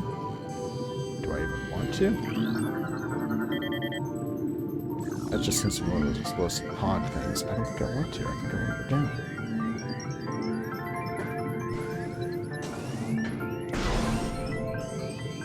Is there anything further down? Is this actually the bottom? This looks like it's actually the bottom.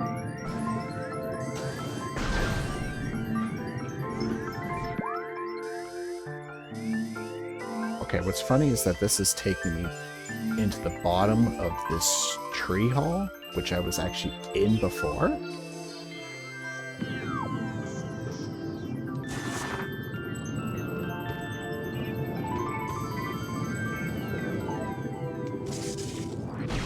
So it's looking like going through the crashed ship is just a long way around to get to where I really want to be going. There's a few paths here. Why do I feel like there's going to be a health upgrade if I take the right path somewhere? And it's probably over here somewhere.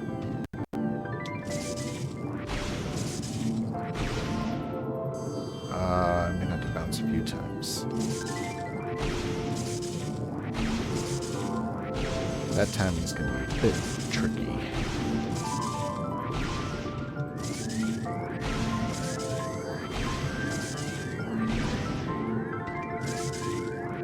But it does look like it's something doable, so I don't think I'm wasting it. Oh, shit. Shit, I should have just tilted the stick. Too early. Okay. Health upgrade, 100% something I want to waste the time trying to get.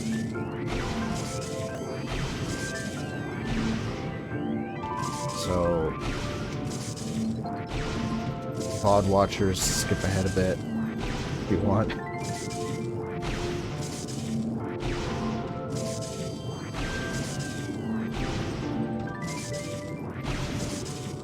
I have to drop the bomb seemingly right as I'm slowing down.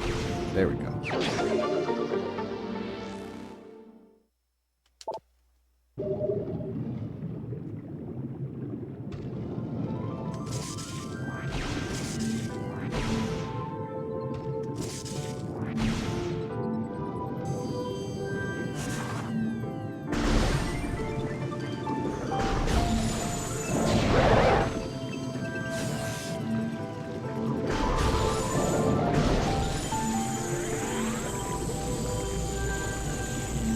Come on.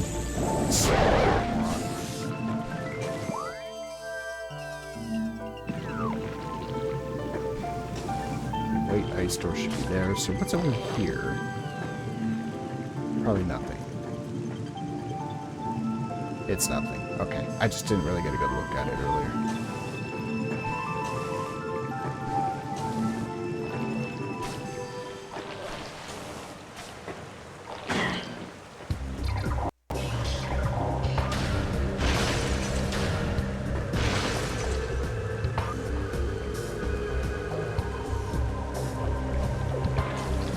I know the ice door is exactly where I'm supposed to go.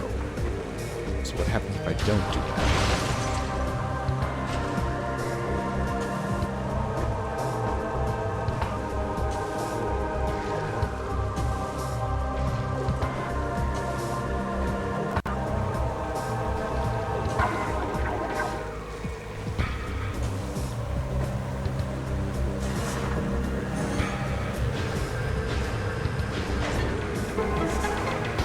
Okay, good.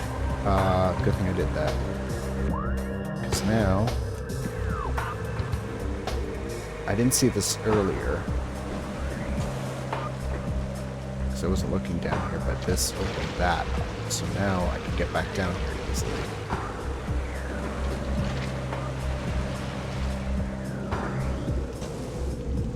Good thing I checked.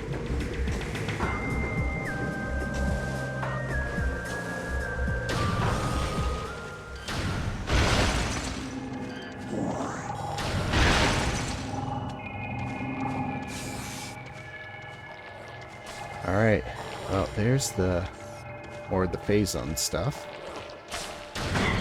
So that means usually one thing if you're trying to introduce a substance like that with the warning is we're going to an area filled with it.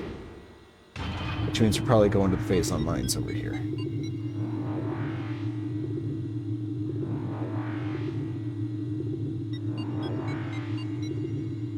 Just give me 1 second. I'm trying to send a message to somebody, so I'm not going to move right away.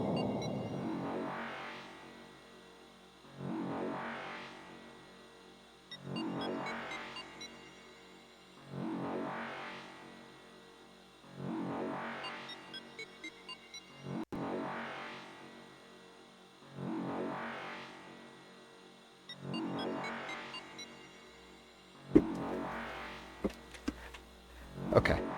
I've got a D&D group that I run on Friday, and we've been running the very, like, simplified campaigns using the, I'm going to say dumbed down sheets from Peril at Pinebrook. This group really likes playing the game, so I want to upgrade them to actual proper characters, so that's my hope right now, is that we can do that on Friday instead of running another regular session. I need them to essentially have proper characters in order to run some of the other stuff I want to do. I've got some campaigns planned, and might run Curse of Strahd at some point. A few of them seem like I want to do some kind of horror-themed stuff. And right now I also have another friend who is playing with us who has played the game before, so I think a lot of people know like how long it takes to make your first character, especially when you haven't read any of the books before, because you're going through trying to actually understand everything, and D&D's rules are a little complicated when you have never really read or played them. Which does sound a little bit funny, I know, for seasoned players, because D&D is not inherently, like, difficult. It's very new player friendly. Okay, I'm hoping this here is the save door for the entrance to the mines, and if so, I am going to actually set... Yes, it is. I'm going to set this to BRB for a bit, so that I can take my dog out to the washroom and get myself some more coffee.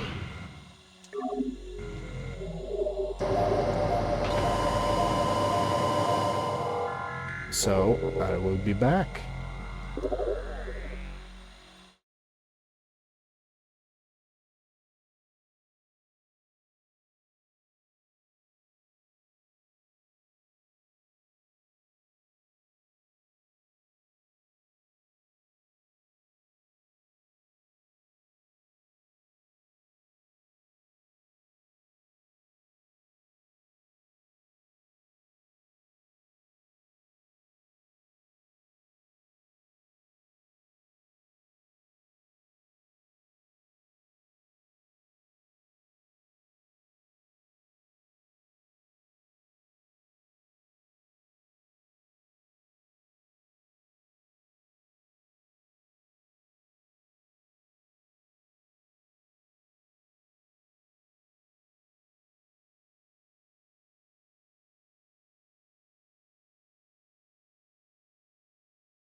Alright, I'm back.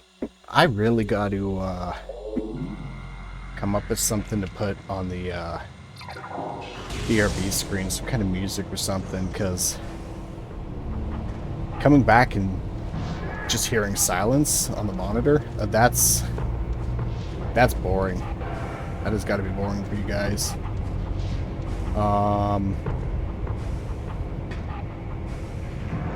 Okay, I gotta lower that shield, so gotta get higher up.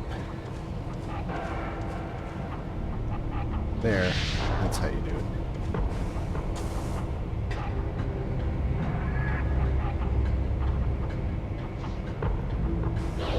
Regardless of what I do for the BRB screen though in the future,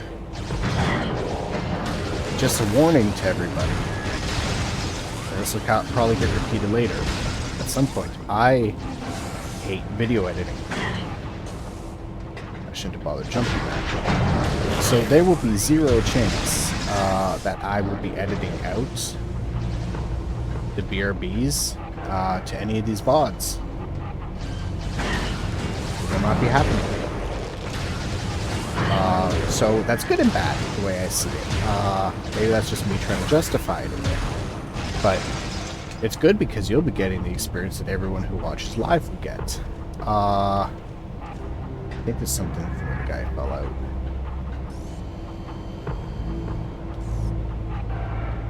Looks like a spider ball track.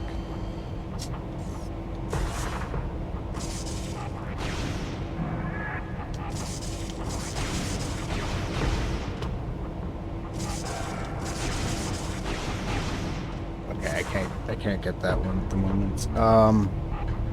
Yeah, you'll get that experience. It's also bad because it means you'll get that experience. You're going to get all the dead time. So, congratulations. But I am not going to be dealing with it. I just don't find editing fun. I do it for my music projects. And that's the only thing that I like editing for. Otherwise, like, I don't know, maybe that's just because it's a creative thing. Not like streaming's not a creative thing, but I don't see it the same way. Wait, what? The device is inactive. Do I have to power the stupid thing up? Yep. Oops. Wrong beam.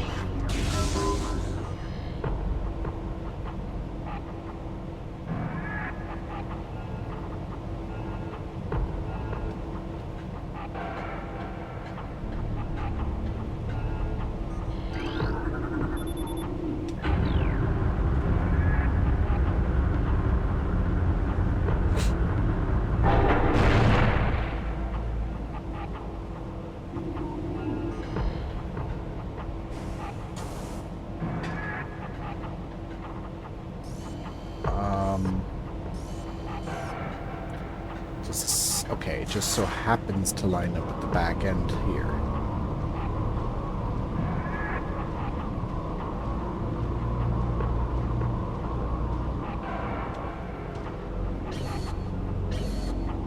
Wait, why won't you let me get on the waterfall?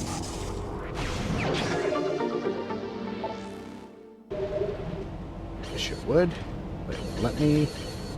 Alright, well, whatever.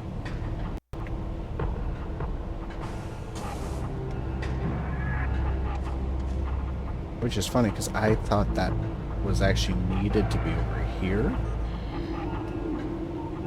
It's not like I can replace that, but I think that's what I was supposed to use to swing over to the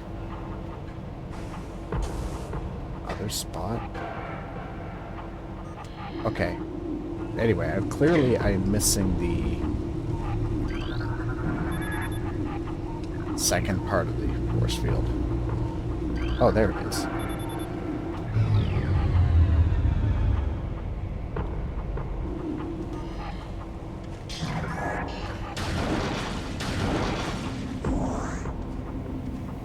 Yeah, I'm full missile, whatever.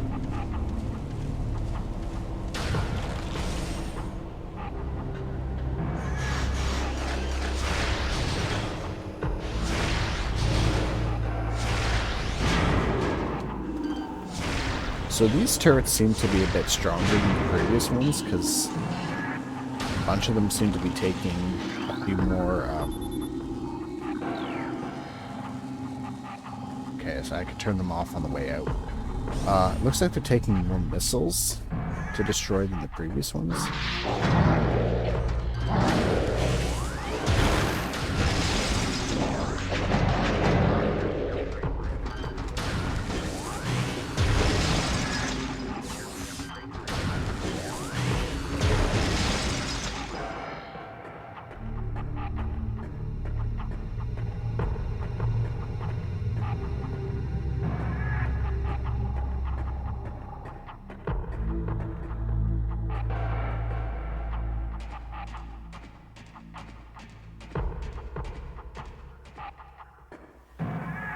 If I go quiet for a little bit occasionally, don't be too surprised, because I find the mines to be a very challenging area.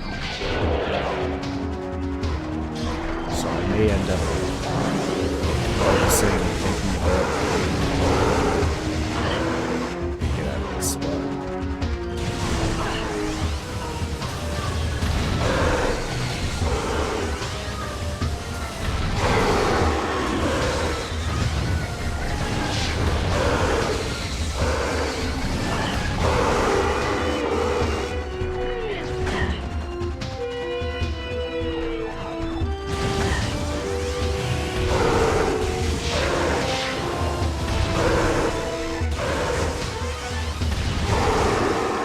One thing I really missed from the Wii controls was that, so since the wave beam follows, what I would do is, when I'm behind cover, I would point the Wii remote slightly away from where the camera's aiming, and would kind of rig it up to be able to shoot around corners a bit.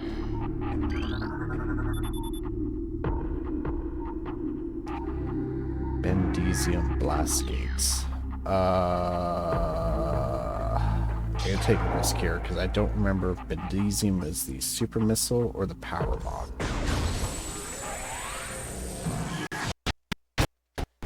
It's the power bomb.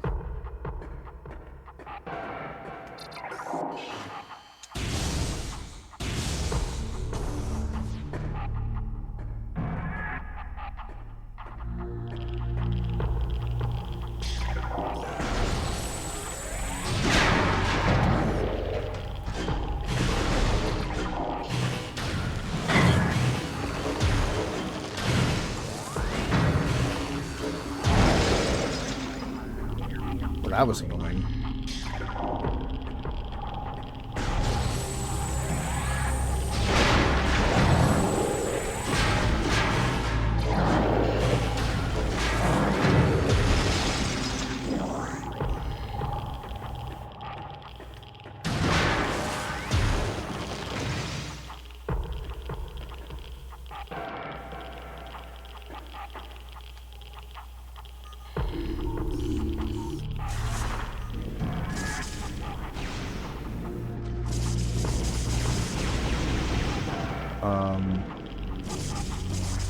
Oh.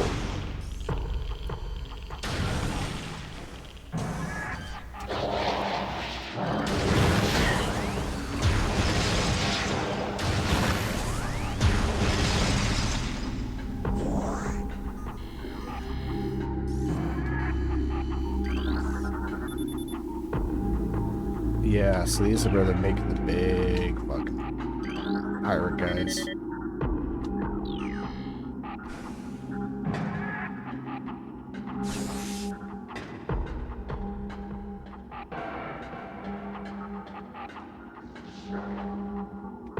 Okay, I hear another pirate somewhere.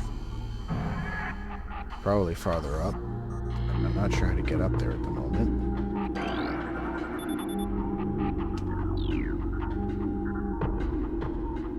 Actually, that looked important. Shoulder mounted plasma artillery cannon.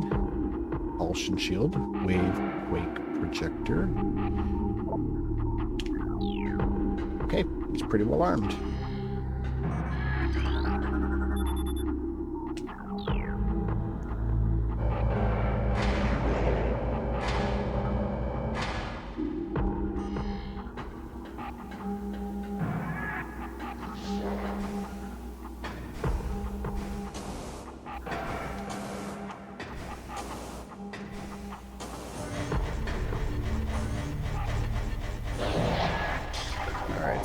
ones, so I need the wave beam.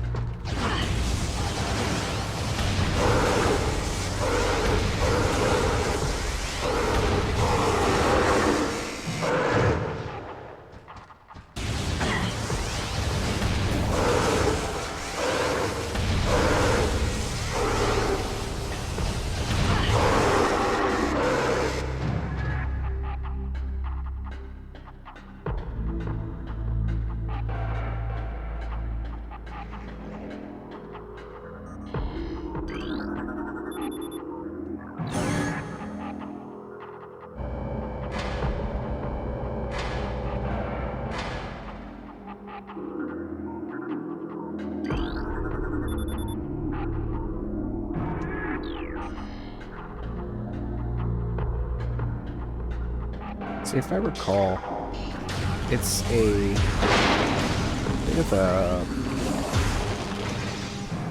more of a battle to get through the mines than everywhere else in the game. Because you're basically going from encounter to encounter.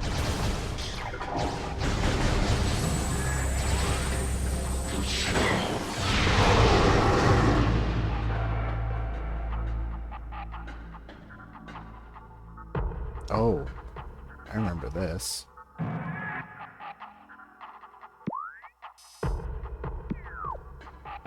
Yeah, okay. You know what, actually, let me, see, if I run this now... Yeah, that area's already been excavated.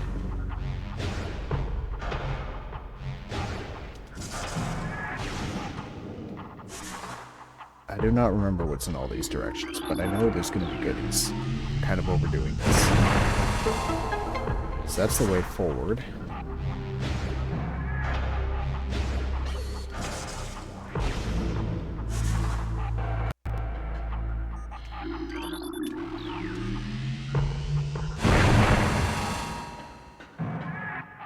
That's got nothing. Oops, wrong visor. Okay, there's a few of these walls to blow up, so this will be tedious, but...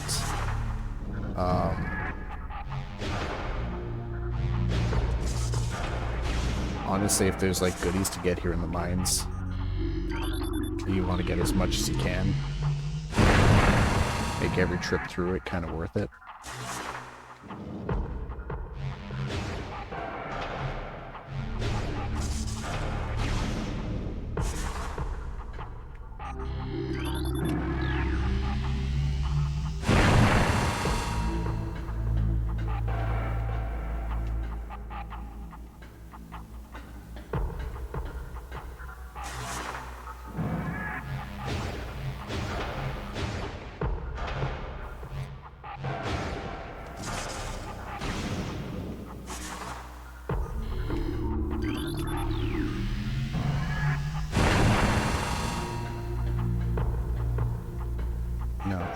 Okay, how many walls are left? One more.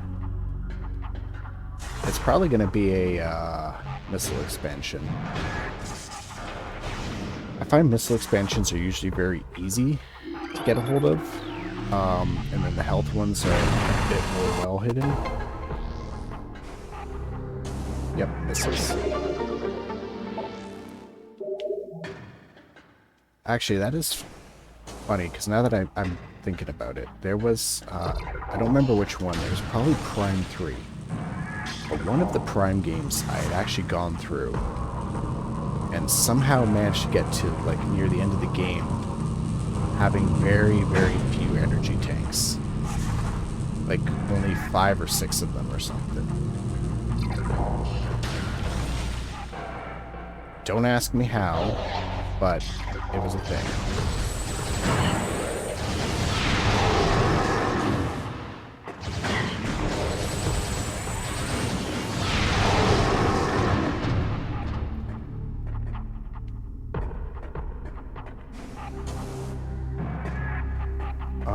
Oh. Shit, I hate this room. This is tedious. Okay, coffee.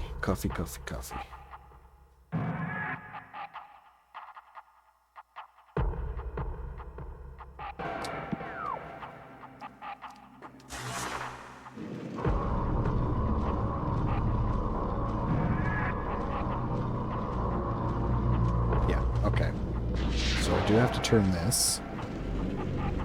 Because I can't go up that. I mean, it's got this, but it doesn't help much because I'm not about to sit there and stare at it.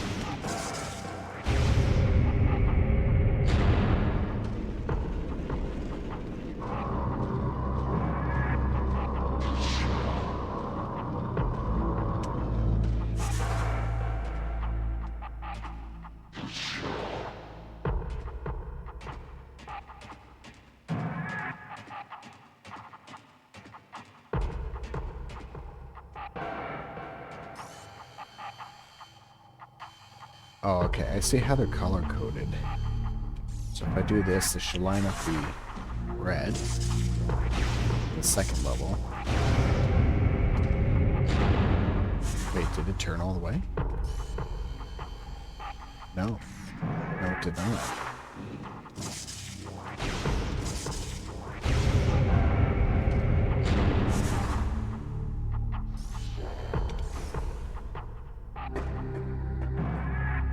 Now the red path probably doesn't line up. Nope.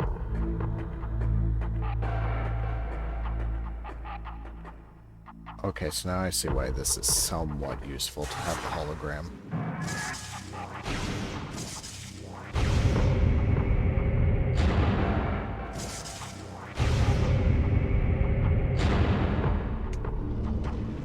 I can't quite see if it did it though.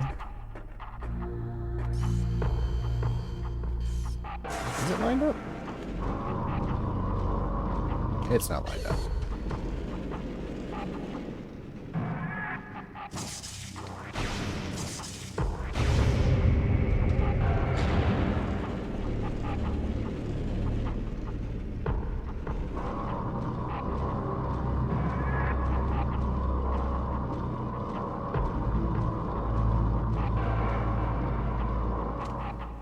I feel like they took a lot of the mechanical puzzles in the game and stuck them here at the end of the lines just because it kind of made more sense to do that.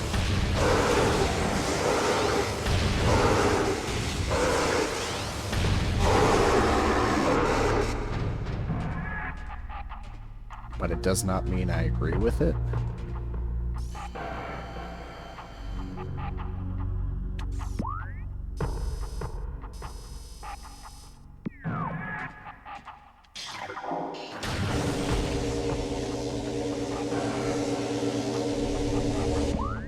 What the hell?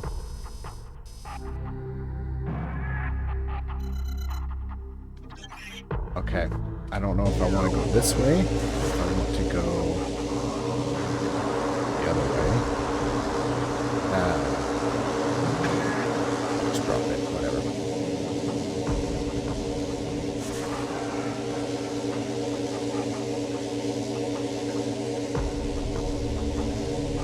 There it is.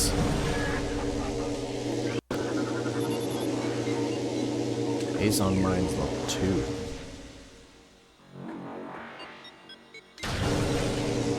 Okay,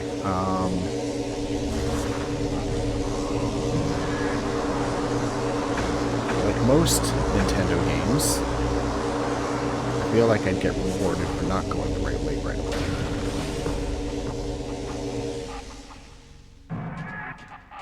So let's see what the top floor of this actually gets me to.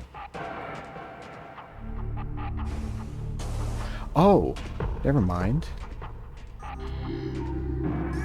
Can't scan it from here, but my dumbass has just realized that there's a shit ton of rubble blocking that. Okay.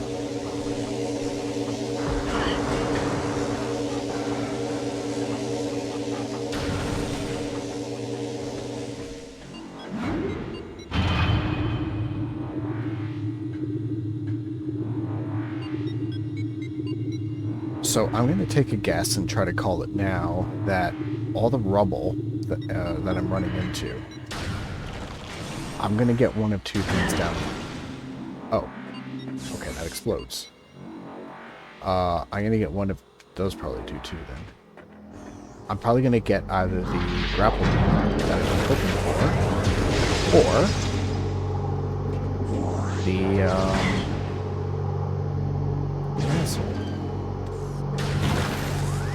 power bombs. And I do know for a fact the power bombs are in the mines somewhere. I don't know where.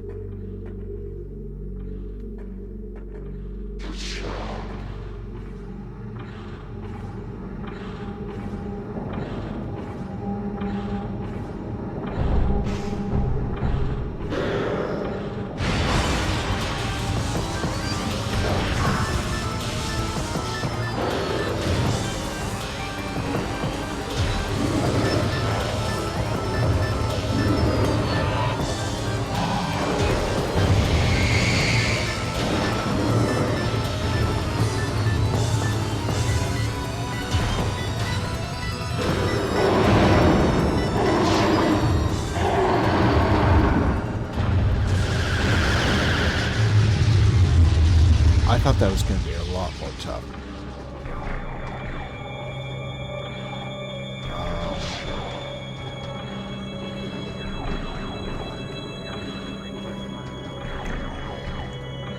Uh-oh. Is my stream offline? My stream is offline. Let me try to fix that.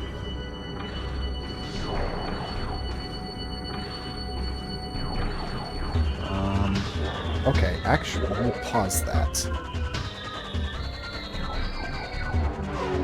So if I hit stop streaming and restart streaming, will that just reconnect to Twitch? It does. Okay. I have no idea how long that was off for because I'm not looking at it. I'm not looking at chat. I'm not looking at anything. So that'll be the funny thing for anybody watching the VODs on this.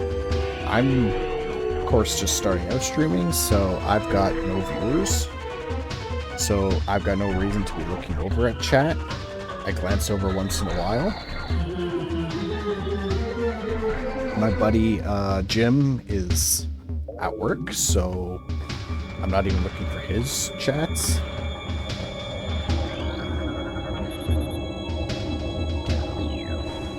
But if I had to take a guess, the issue I run into probably has to do with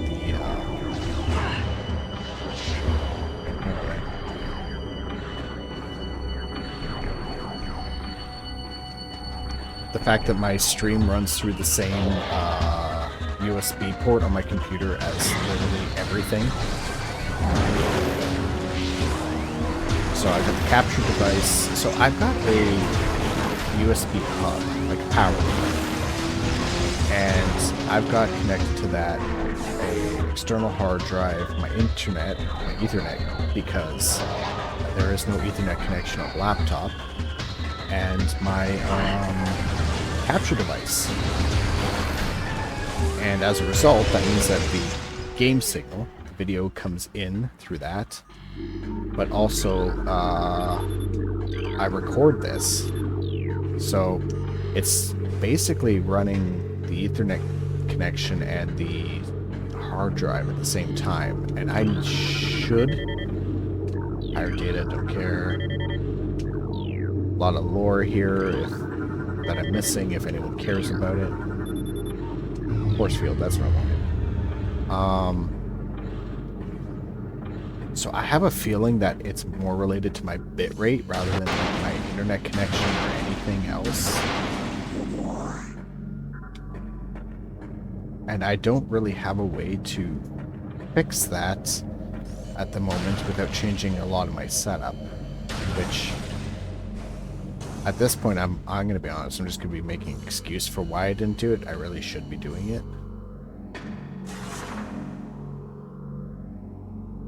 Oh. Oh.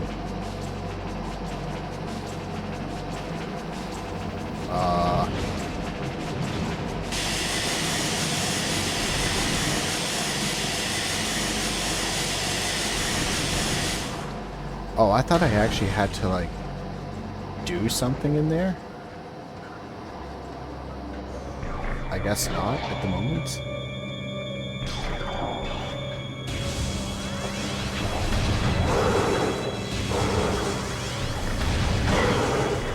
One of the very stressful things about these mines is there's not a lot of save points. So this is a lot I would have to go through again. I really don't want to.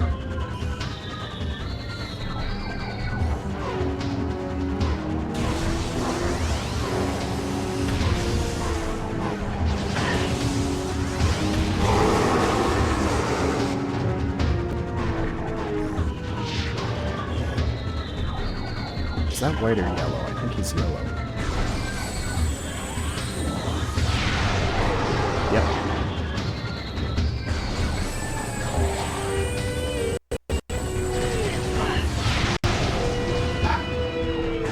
Got knocked back. Well, that didn't go exactly how I wanted it to, but at least it's gone.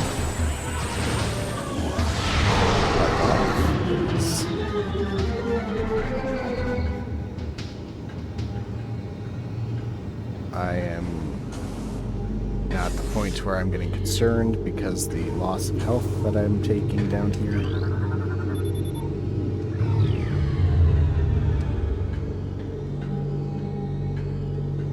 I don't want to have to backtrack all the way back out of the mines to get to the save point because the save point is actually far.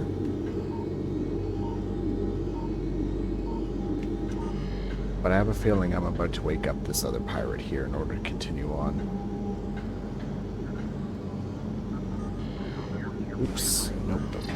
That's what I want to do. I want to change the beat. Alright, well, let's let him out. Oh. Didn't do what I wanted it to do.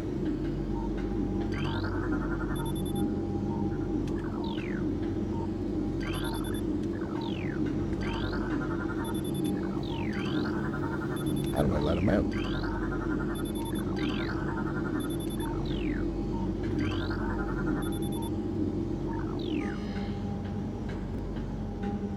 Oh. Oh, okay. I'm an idiot.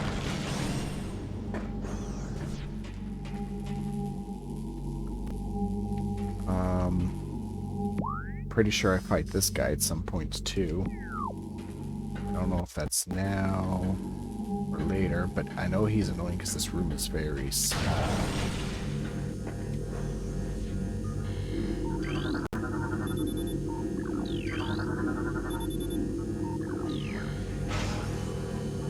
Okay, this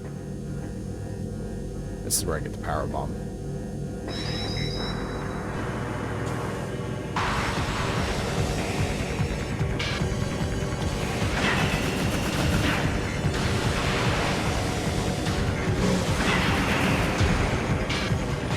Wait, why can't I hit him?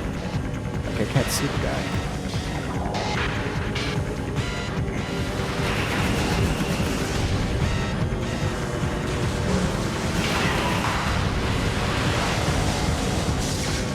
It's very difficult to hit anything in this game. I can't walk up to it.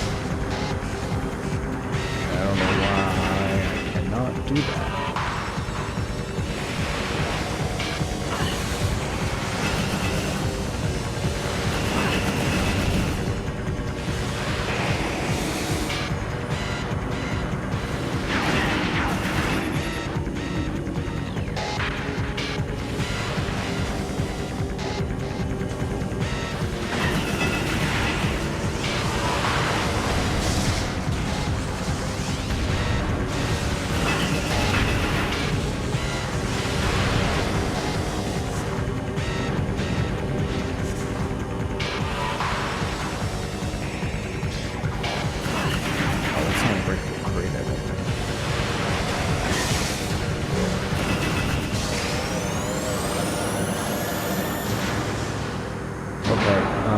I'm not sure if that was actually the right way to be doing that,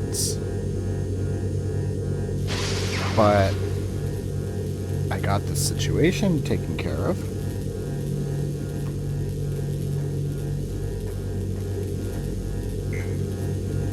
So that's something.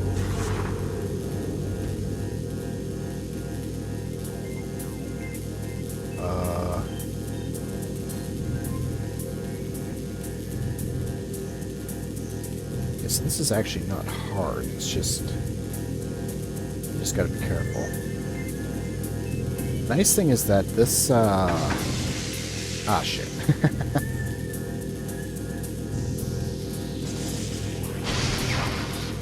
There we go. These things are sloped, so they actually bump you, like, onto your path, rather than, knock you off of it, which is really good.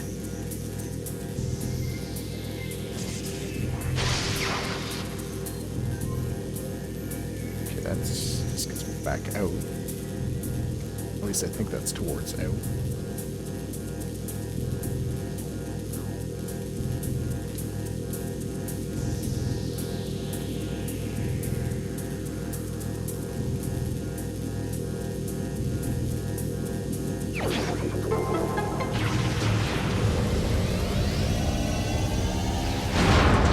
Alright, finally.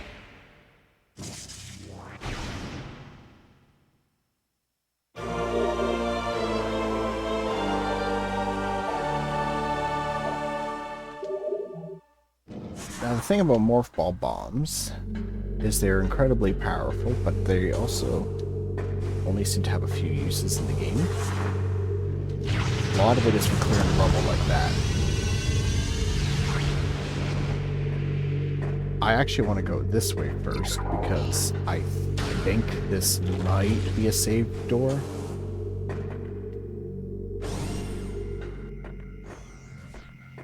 Okay. I don't know how I'm remembering all of these, but thankfully this is.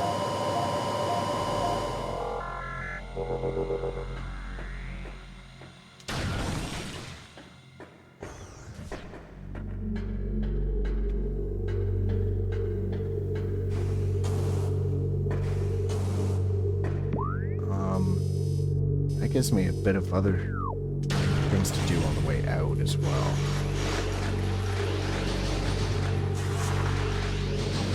I remember I could bypass these guys by actually just taking the tunnel.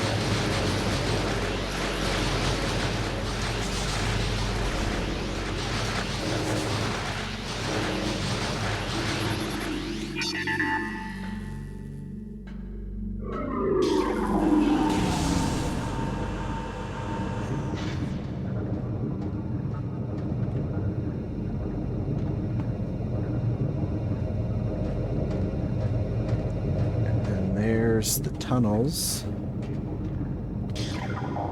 So I want to double check here. If I were to go and look at this now, yeah, okay, it lines up with the artifact temple. That's actually really cool. So the mines go underneath the artifact temple, and for anyone who doesn't know, the reason why that's significant is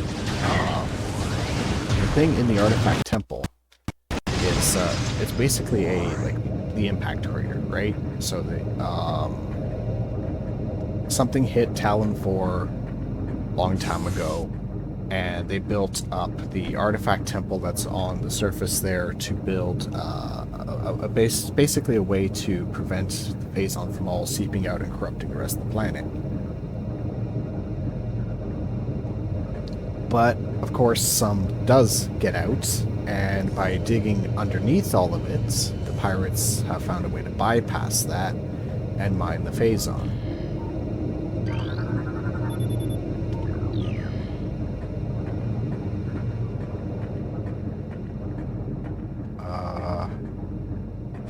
Where did I see the pirate at the controls? Was it up here?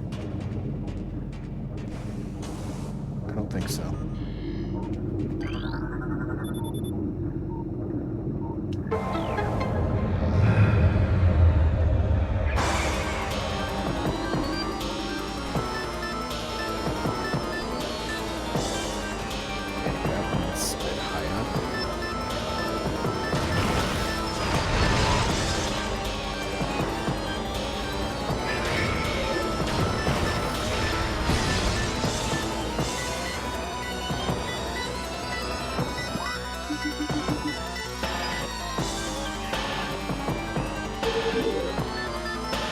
Life. Oh, great.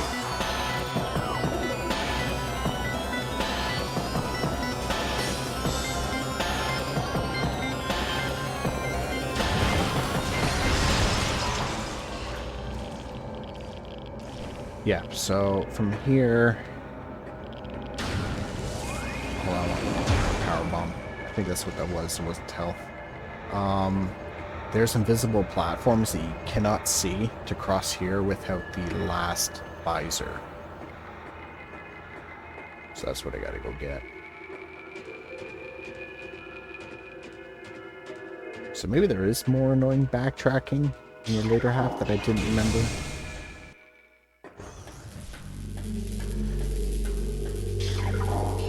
Although, I also don't feel like it's as annoying on the way out because it changes around the situations. So instead of just wandering back through, it's actually making you engage with other things on the way out. So I'm pretty sure just to get out of here, I'm going to have to fight a couple more of these lone pirates.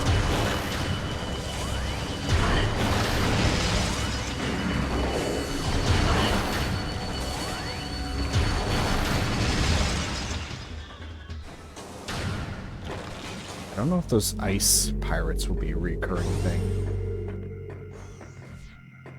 I think they will be.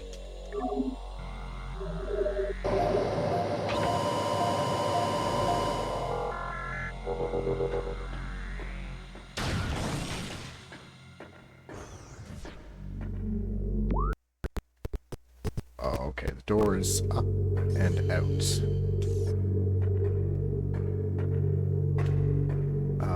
Up and out. How do I go up and out?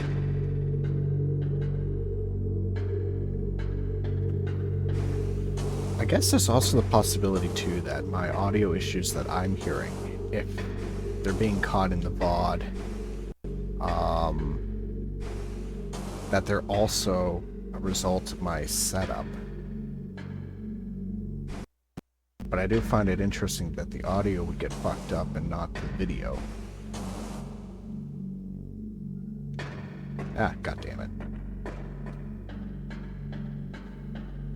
I don't know, maybe the video is and I'm not looking at it closely enough. That's a possibility. Because I'm watching the game and I'm not really watching anything. Ah, shit.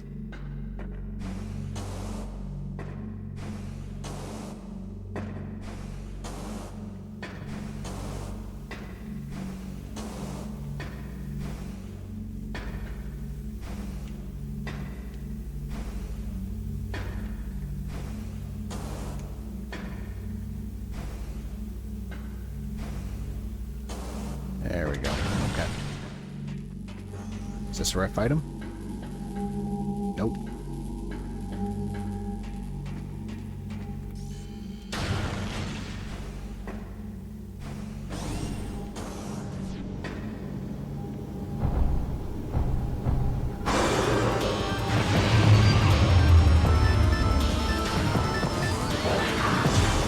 I think I'm going to keep using this beam on these guys because it seems to be a hard enough hitter that it's doing enough damage to me that they're not actually a significant issue for me.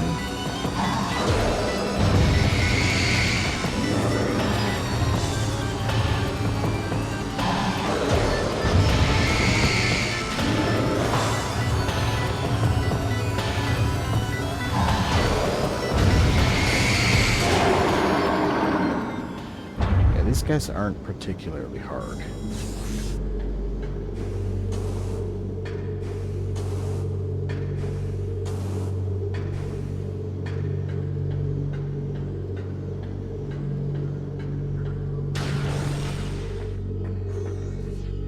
Okay, how do I get back out of here? I think I just have to take the hits, deal with them. Yeah.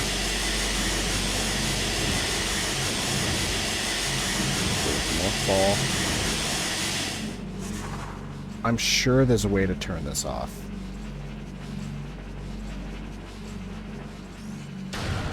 I don't know what it is.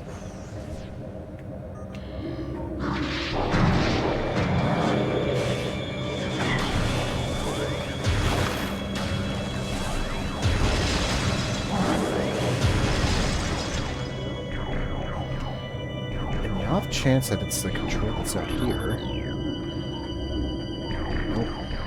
Oh, wait, maybe? No.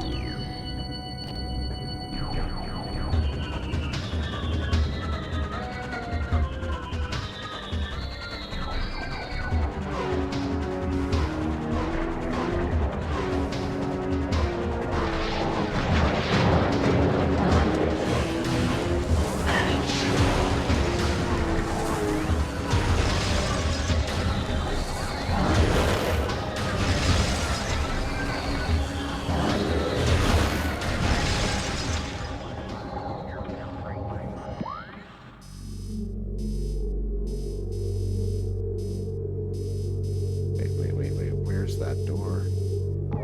There's actually an ice door over here that I missed.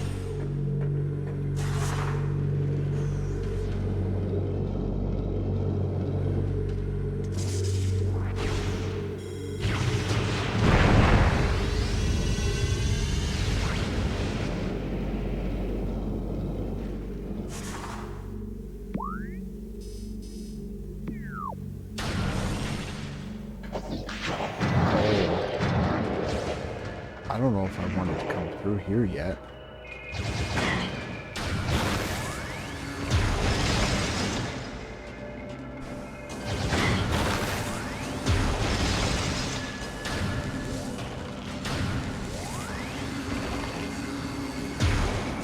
I get that North Pole bomb back? No, I didn't.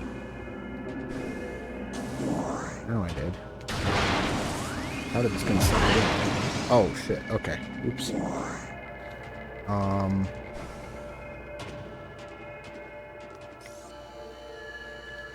This room is on processing center. There's a red door down there.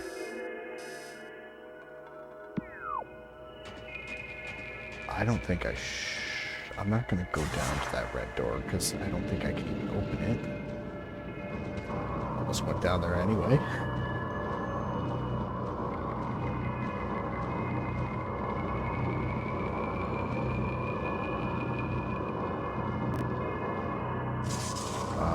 Okay, that accomplished nothing.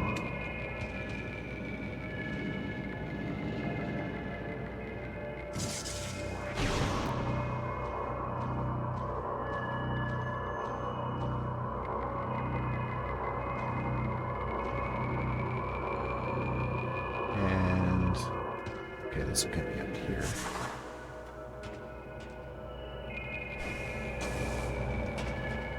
Why do I want to be up here?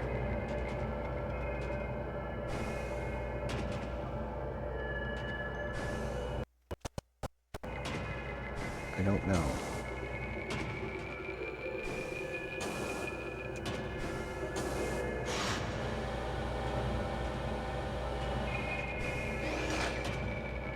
I have no idea what that sound was.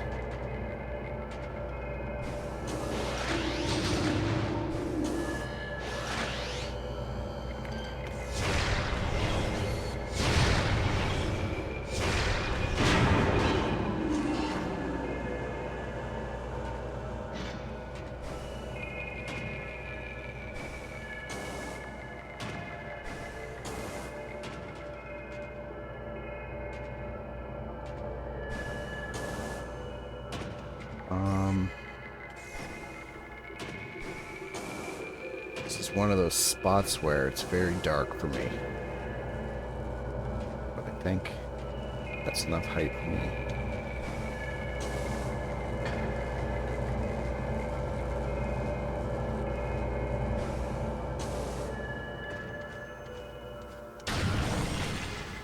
Oh boy. Oh boy. Okay.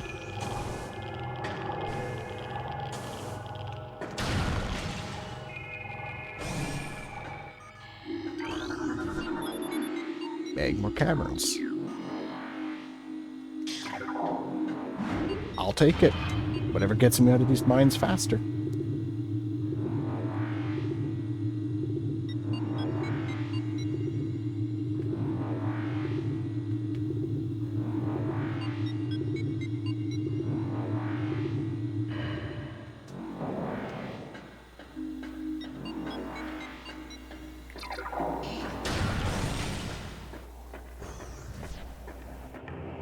Of course. That's why I couldn't get through before.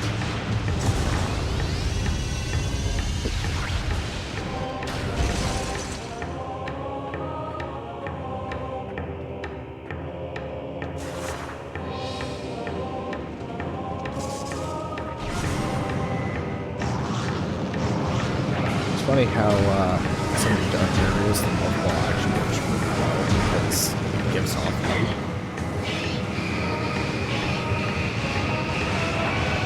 Just run from them? I don't even know with this.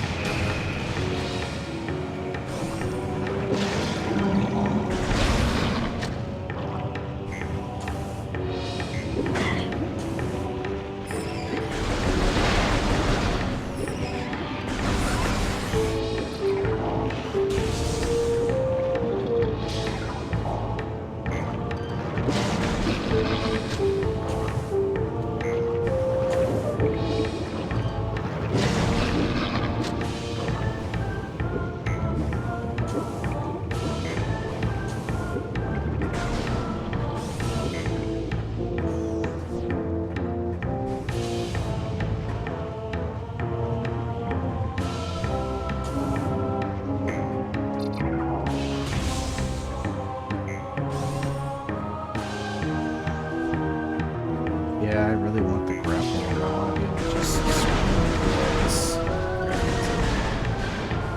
That's why I think it was really mean for this game to have you use the grapple and shift in, and then not give it to you through most of it, because you know you can do it, but you just don't have it. Of all the other pieces of equipment that you could lose, you get them back relatively quickly, and then you start getting new shit. But that grapple, that's actually like one of Samus's core pieces of equipment that it shows you right at the start, and it's like, yeah, no, you're just not going to have that for a while.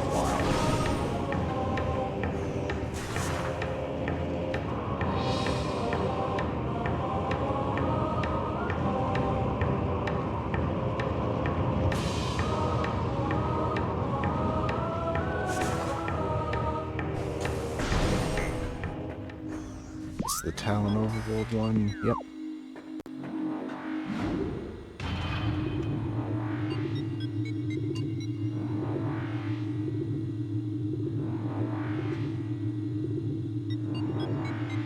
And I think I know exactly where the Life Grove was. It was that stupid cave that I thought I could bomb open, and it wouldn't let me.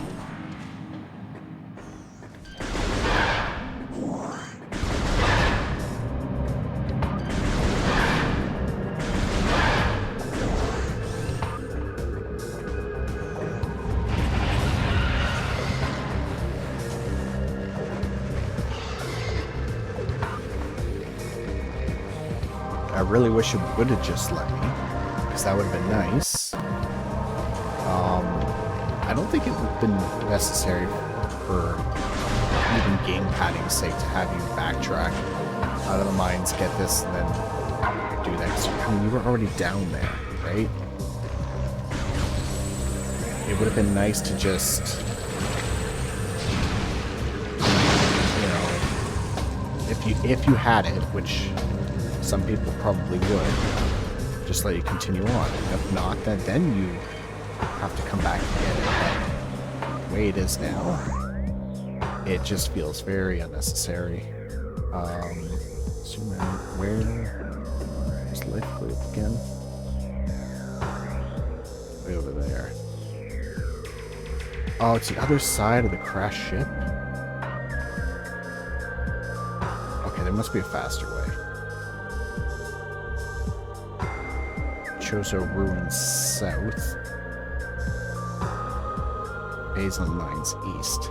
Okay, I'm gonna take a gamble and go through the Chozo Ruins.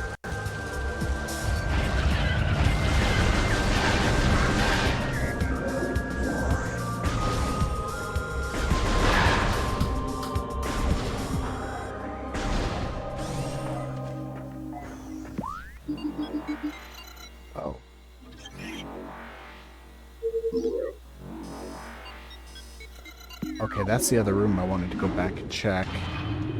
And to be honest, I should have just done that. Because I was already down in the mines, and I think I've gone and gotten myself all lost here, going the wrong way. Instead of taking that way to Magmore, I should have actually just turned back, gone back through the mines. Because now here I am in a completely unrelated area, hoping to cut some time. And I'm going to be honest, I'm not even sure how I was planning on doing that from here, because I'm pretty sure I've got to go through the ghost area, which is already pretty far. Which means actually it might have been easier. No, I can't even cut through the ship that way because of the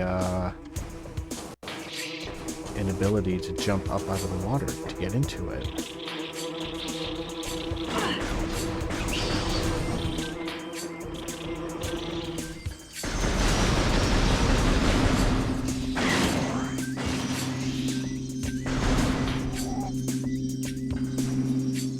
Okay, I need to think for a moment because right now I'm debating if it's actually more worth my time to go all the way back down through Magmore again. Yeah. I think this was all completely the wrong way to go. I think I screwed up royally.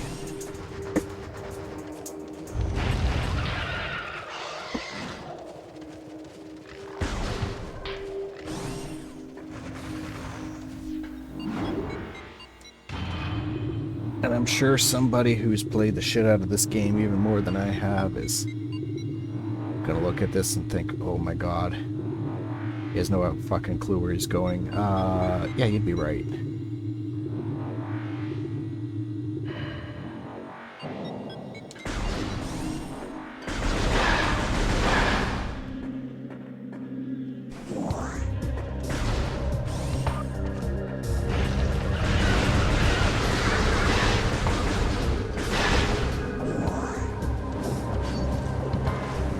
But one good bit about this is that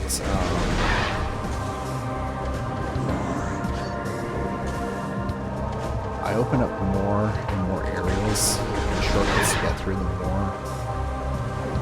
I come through these kind of situations. Can we just do this now that I've got the gravity suit? Yeah. I don't care enough to deal with it properly.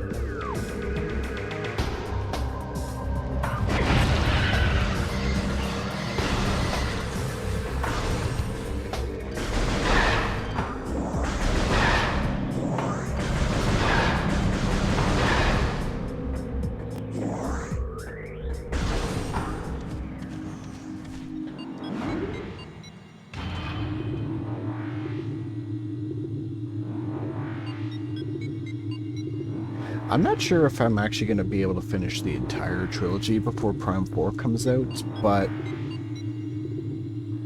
I mean, I don't have anything to give my family for a Christmas list, and they're going to be rather pissed off about that, so I think I may end up just playing it like on Christmas or around Christmas, so that gives me a bit extra time to try to get the trilogy done. Because unfortunately, like, this is a busy time of the year. Not just for me, probably for a lot of people. But I guess it's my schedule that I'm just working about right now. Yeah, it's a busy time of the year for me, so I'm not sure. Do I want to just take it out? This doesn't actually take much more time to go this way.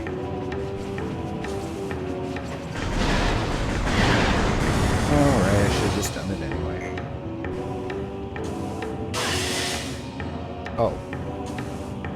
Oh no, that was the way to go. That was the platform I wanted to be on.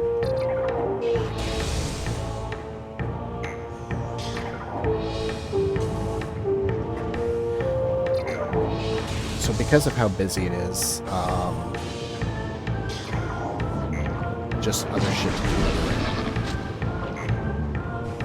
I remember being able, when I was younger, I could clear the entire trilogy in a week. But I would also just play non-stop. I would wake up, play the game all weekend, sleep basically when I needed to. High school was pretty much like that. I didn't give a shit, so go to school, just do the bare minimum that I needed to do to make it through the day, come home, play video games. I really sincerely wish I could do that still. But I can't.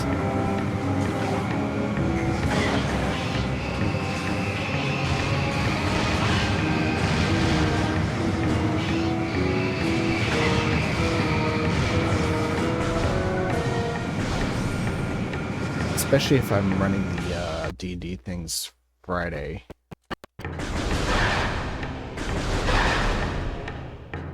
The D&D things I mentioned on Fridays, I have to prep for that, and then that actually does take up the time on those days that I would be otherwise staying up playing a game.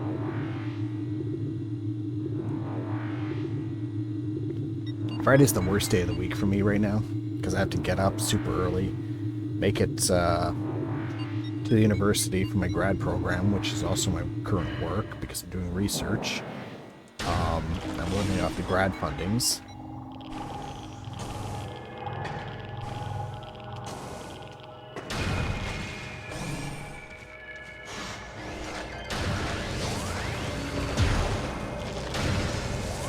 And then there's meetings all day, and then I'm still stuck down at the university until we run our D&D.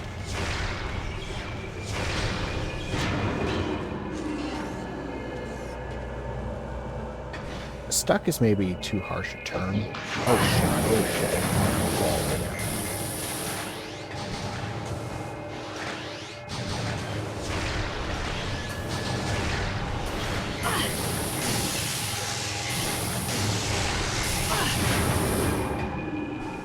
Alright, that's a great way to blow through most of your health.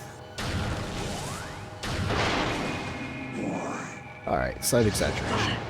Because it's only been one tank. But still.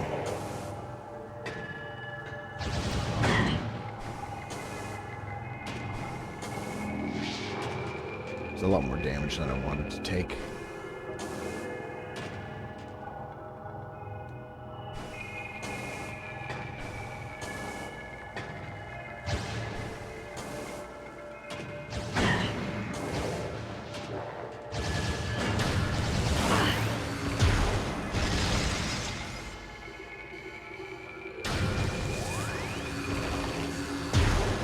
Could have got him if he didn't move.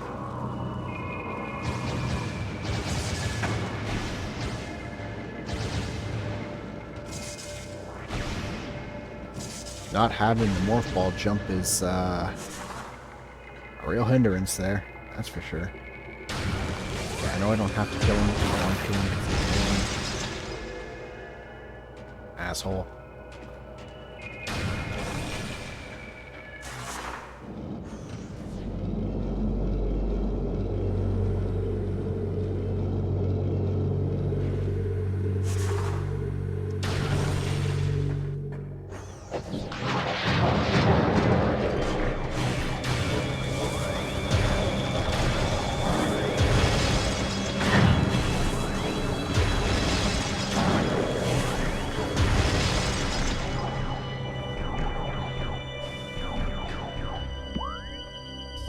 Okay, so I need to really think this through here.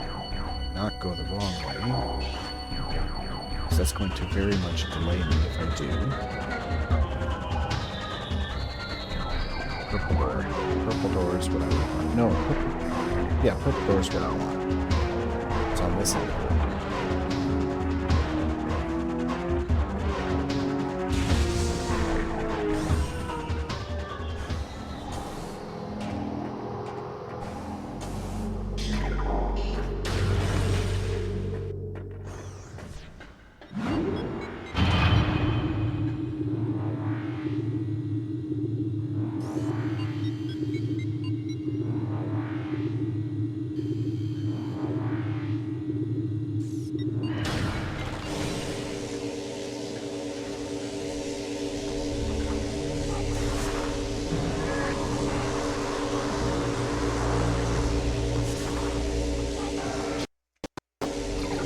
just destroy a couple of these? Yes.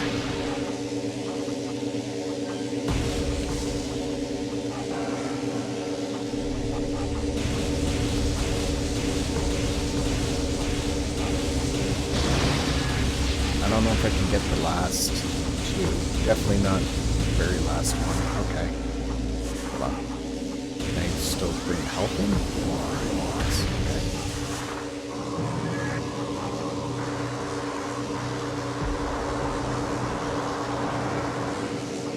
I guess the very top one doesn't matter because it doesn't seem to be inhibited anyway.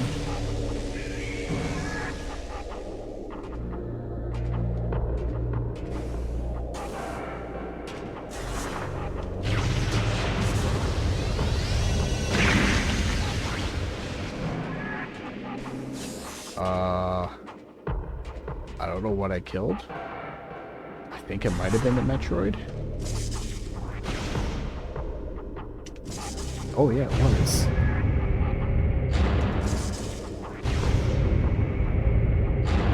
Okay. I think that should be lined up. Which means that the other levels just need to line up with the yellows.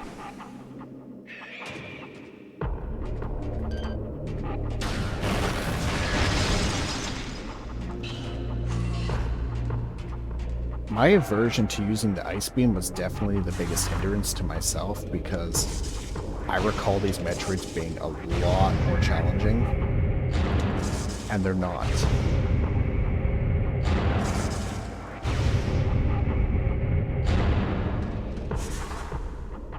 So clearly I handicapped myself, and that's actually extra stupid because I have a feeling I knew about the Metroid's weakness to ice at this point.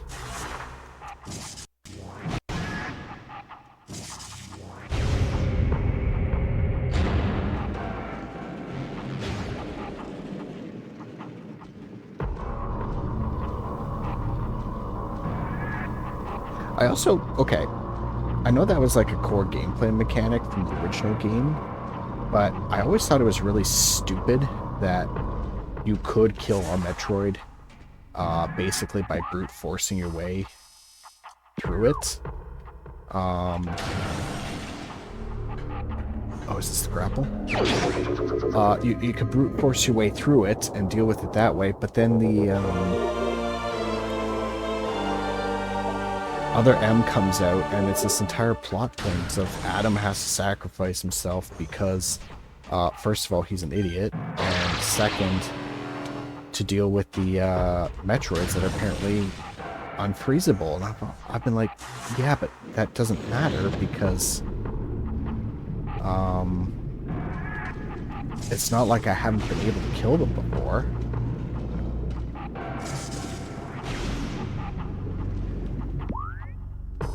Okay, it feels like there should actually be something that's obtainable in here.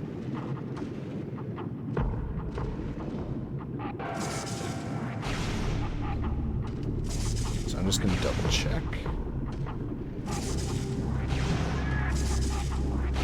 I don't see anything else. So maybe this is just a way out. Convenient way to use a shortcut.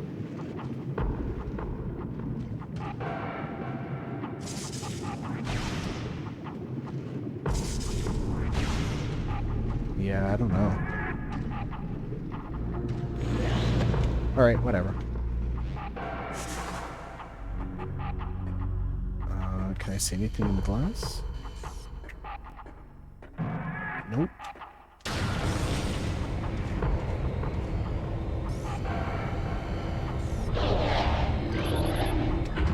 Most of the extras to get in Metroid are not that cryptic. Okay, it is just a shortcut because this button right back over where it belongs now.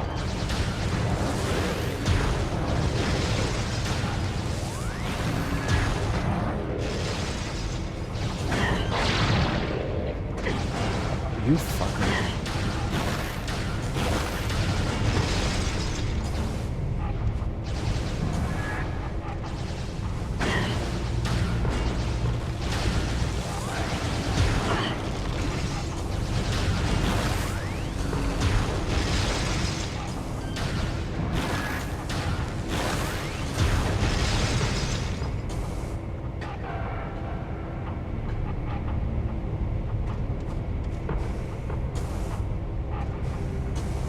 Yeah, a lot of the time I'm pretty sure I don't have to kill things, but I do it because they've annoyed me previously and I want to at that point.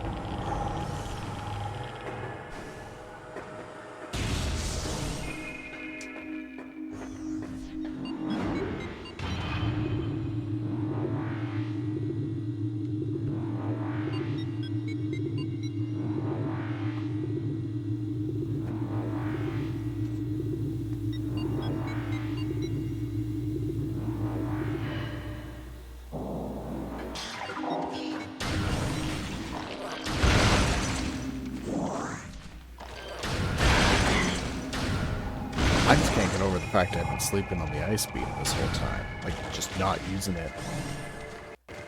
That was stupid. This thing is great.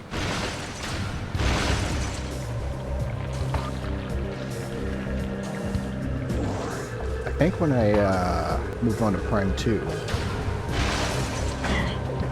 he still hit me. I need to learn how to properly be using the light and dark beams, because I went through most of that game avoiding them because the ammo counts, and I think that might have been a stupid call as well. Because I've been told that if you play the game right, okay, that was actually where I wanted to go. Your ammo is more than abundant throughout.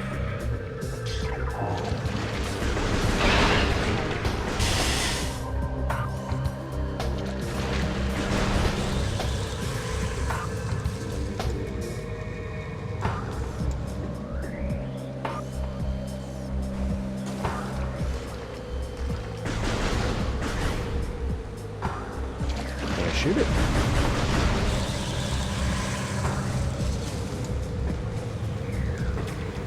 Oh, gotta go up this stupid structure here.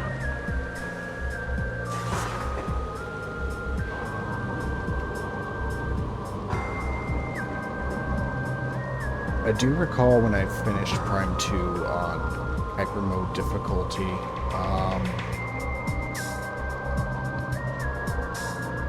the ammo count really gave me a headache on the final boss, though, even with 100% of the upgrades, because...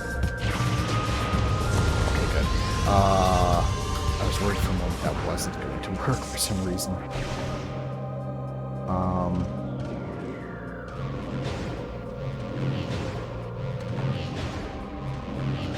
I had such a hard time using the dark beam on the Emperor at the end.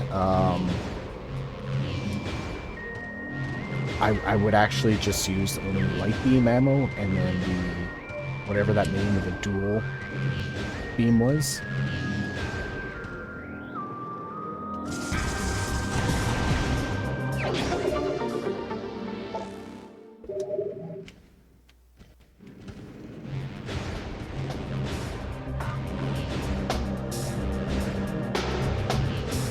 So as a result, I basically tore through light ammo like super, super quick.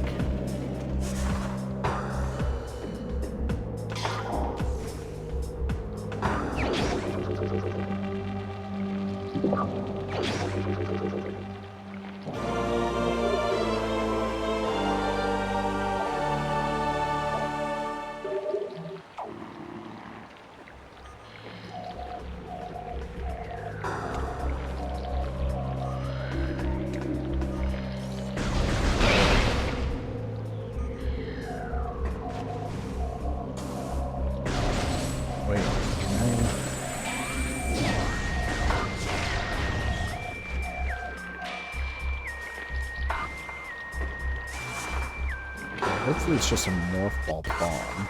Oops, wrong one. And I don't have to use the power bombs to smash my way out. Well, the fact that they're giving me a stash is telling me that that's probably the case.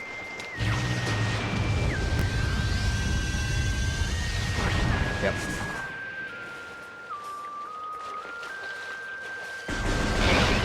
And yeah, okay, this guy is set up to keep giving me more of it.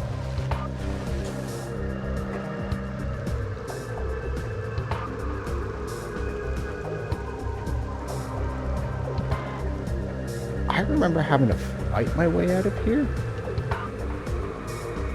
I'm not seeing a fight occurring.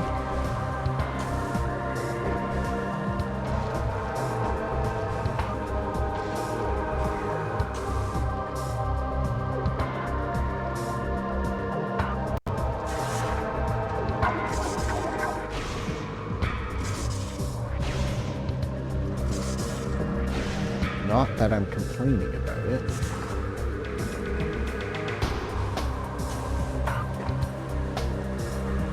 Oh, shit. Oh, you know what it is? I think this area is something I have to come back to later on for one of those artifacts.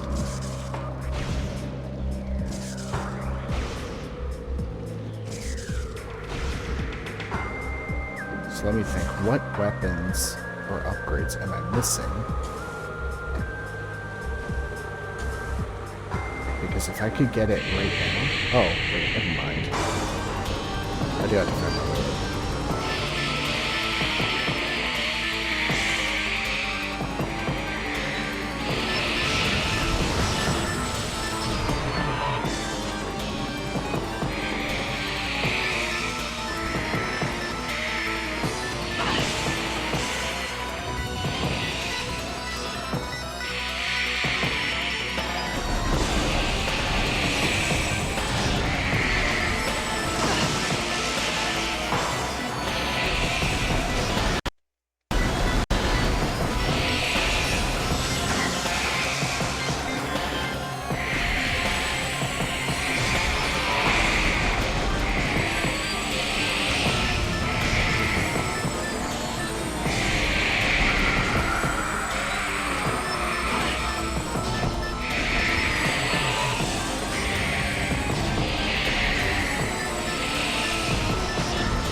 I'm actually not surprised that it's the ghosts. Pretty sure they're doing this as a way of trying to reinforce that there's certain enemies, of course, now that I will be able to follow along easier, so this should mean that I can make fast work of ghosts in the temple as well.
This doesn't feel like I should be leaving. I feel like there should be a artifact here, and I'm reluctant to leave at the moment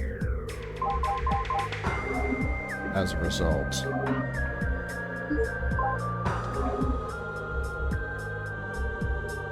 Shrine in Magma, Drifts, the Sun Chamber, got that. Don't know that one. Grove of Life. Reveal the pillar beneath the waves to find the artifact of Chozo. Life Grove. Okay, it is here.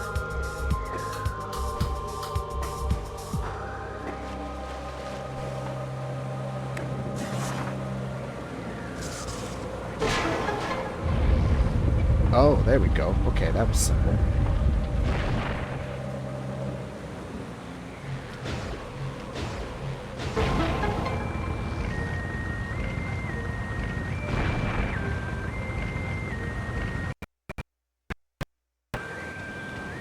don't know how much time that'll save me having to track it down later, but I'm honestly just more happy that I was right about where it was.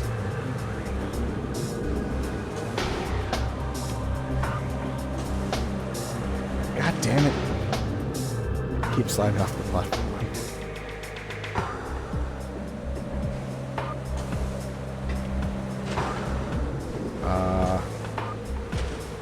Okay, this is not a hard jump to be making. There.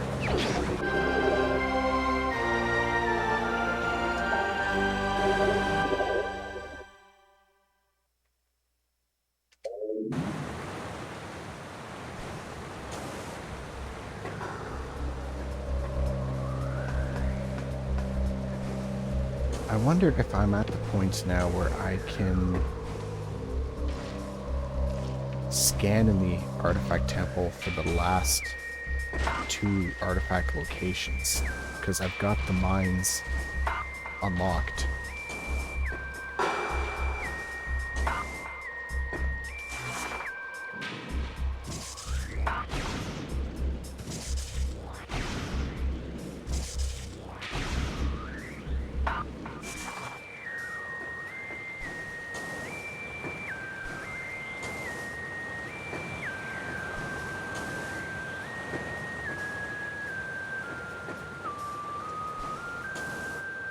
Maybe? Maybe. How hard is it for me to go check that right now?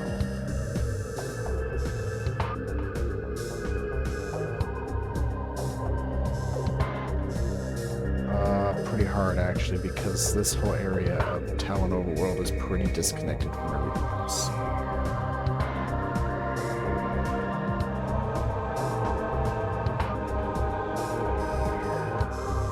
The actual logical thing to do would be to go back down to the mines, continue on that path.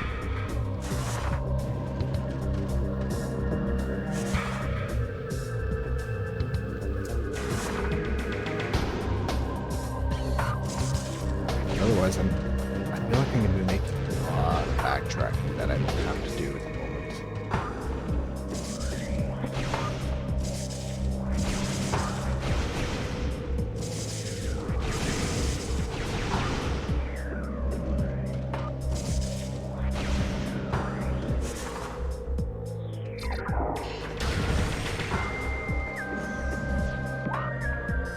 I also don't know what that door does.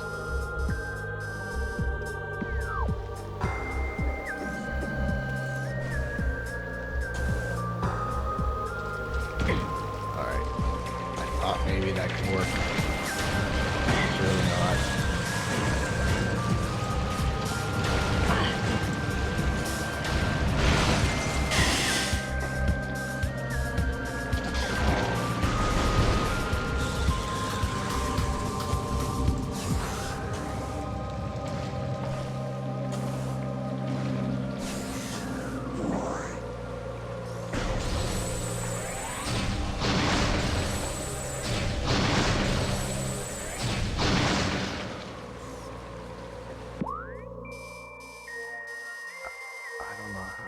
Supposed to get over there.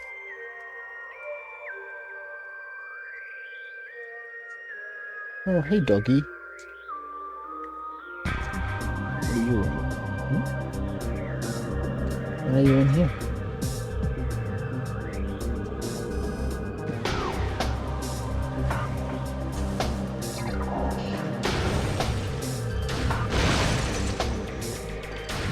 I'm not going to worry about that at the moment. You know what? I will worry about that. I'm gonna break my own little rule about looking shit up for this game and just look it up, because this area feels like such a pain in the ass to backtrack to that I don't want to deal with it.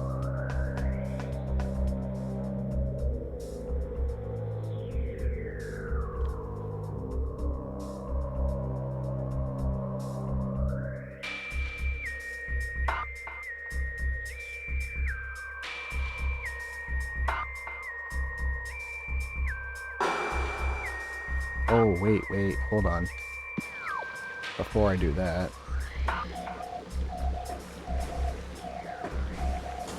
Is there something hidden? There is. Oh, I'm an idiot. Because I actually looked right up at it, and I saw this here, the water hitting something invisible. Oh, I'm a moron. Okay, well, at least I can go and say that I didn't actually look it up, although I was just about to.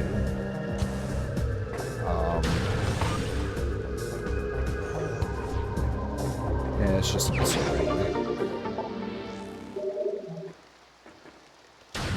I literally just got the thing I needed to solve that puzzle and didn't use it.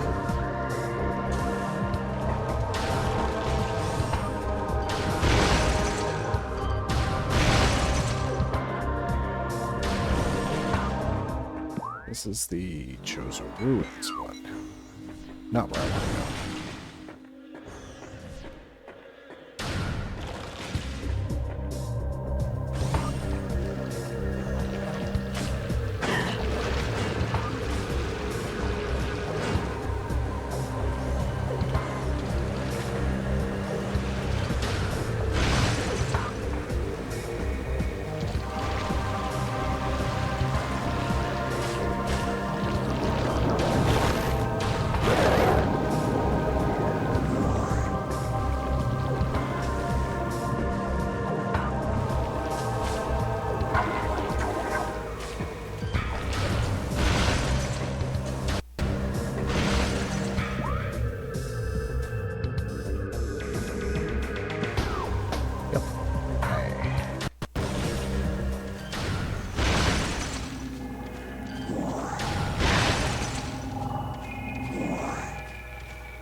I wish there was a...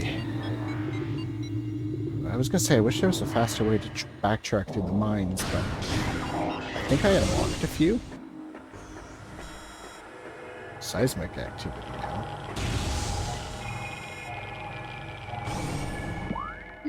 What?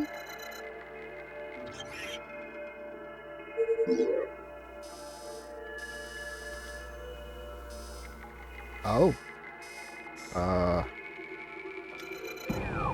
Okay. Well, the good news is I have a shortcut to Magma. So I can do that.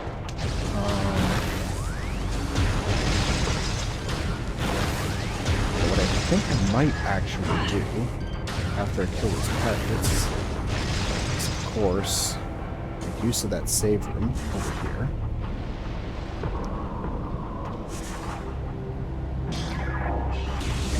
Given that I have the opportunity right now, I think I will have a break for a couple hours and stream, and then might come back around,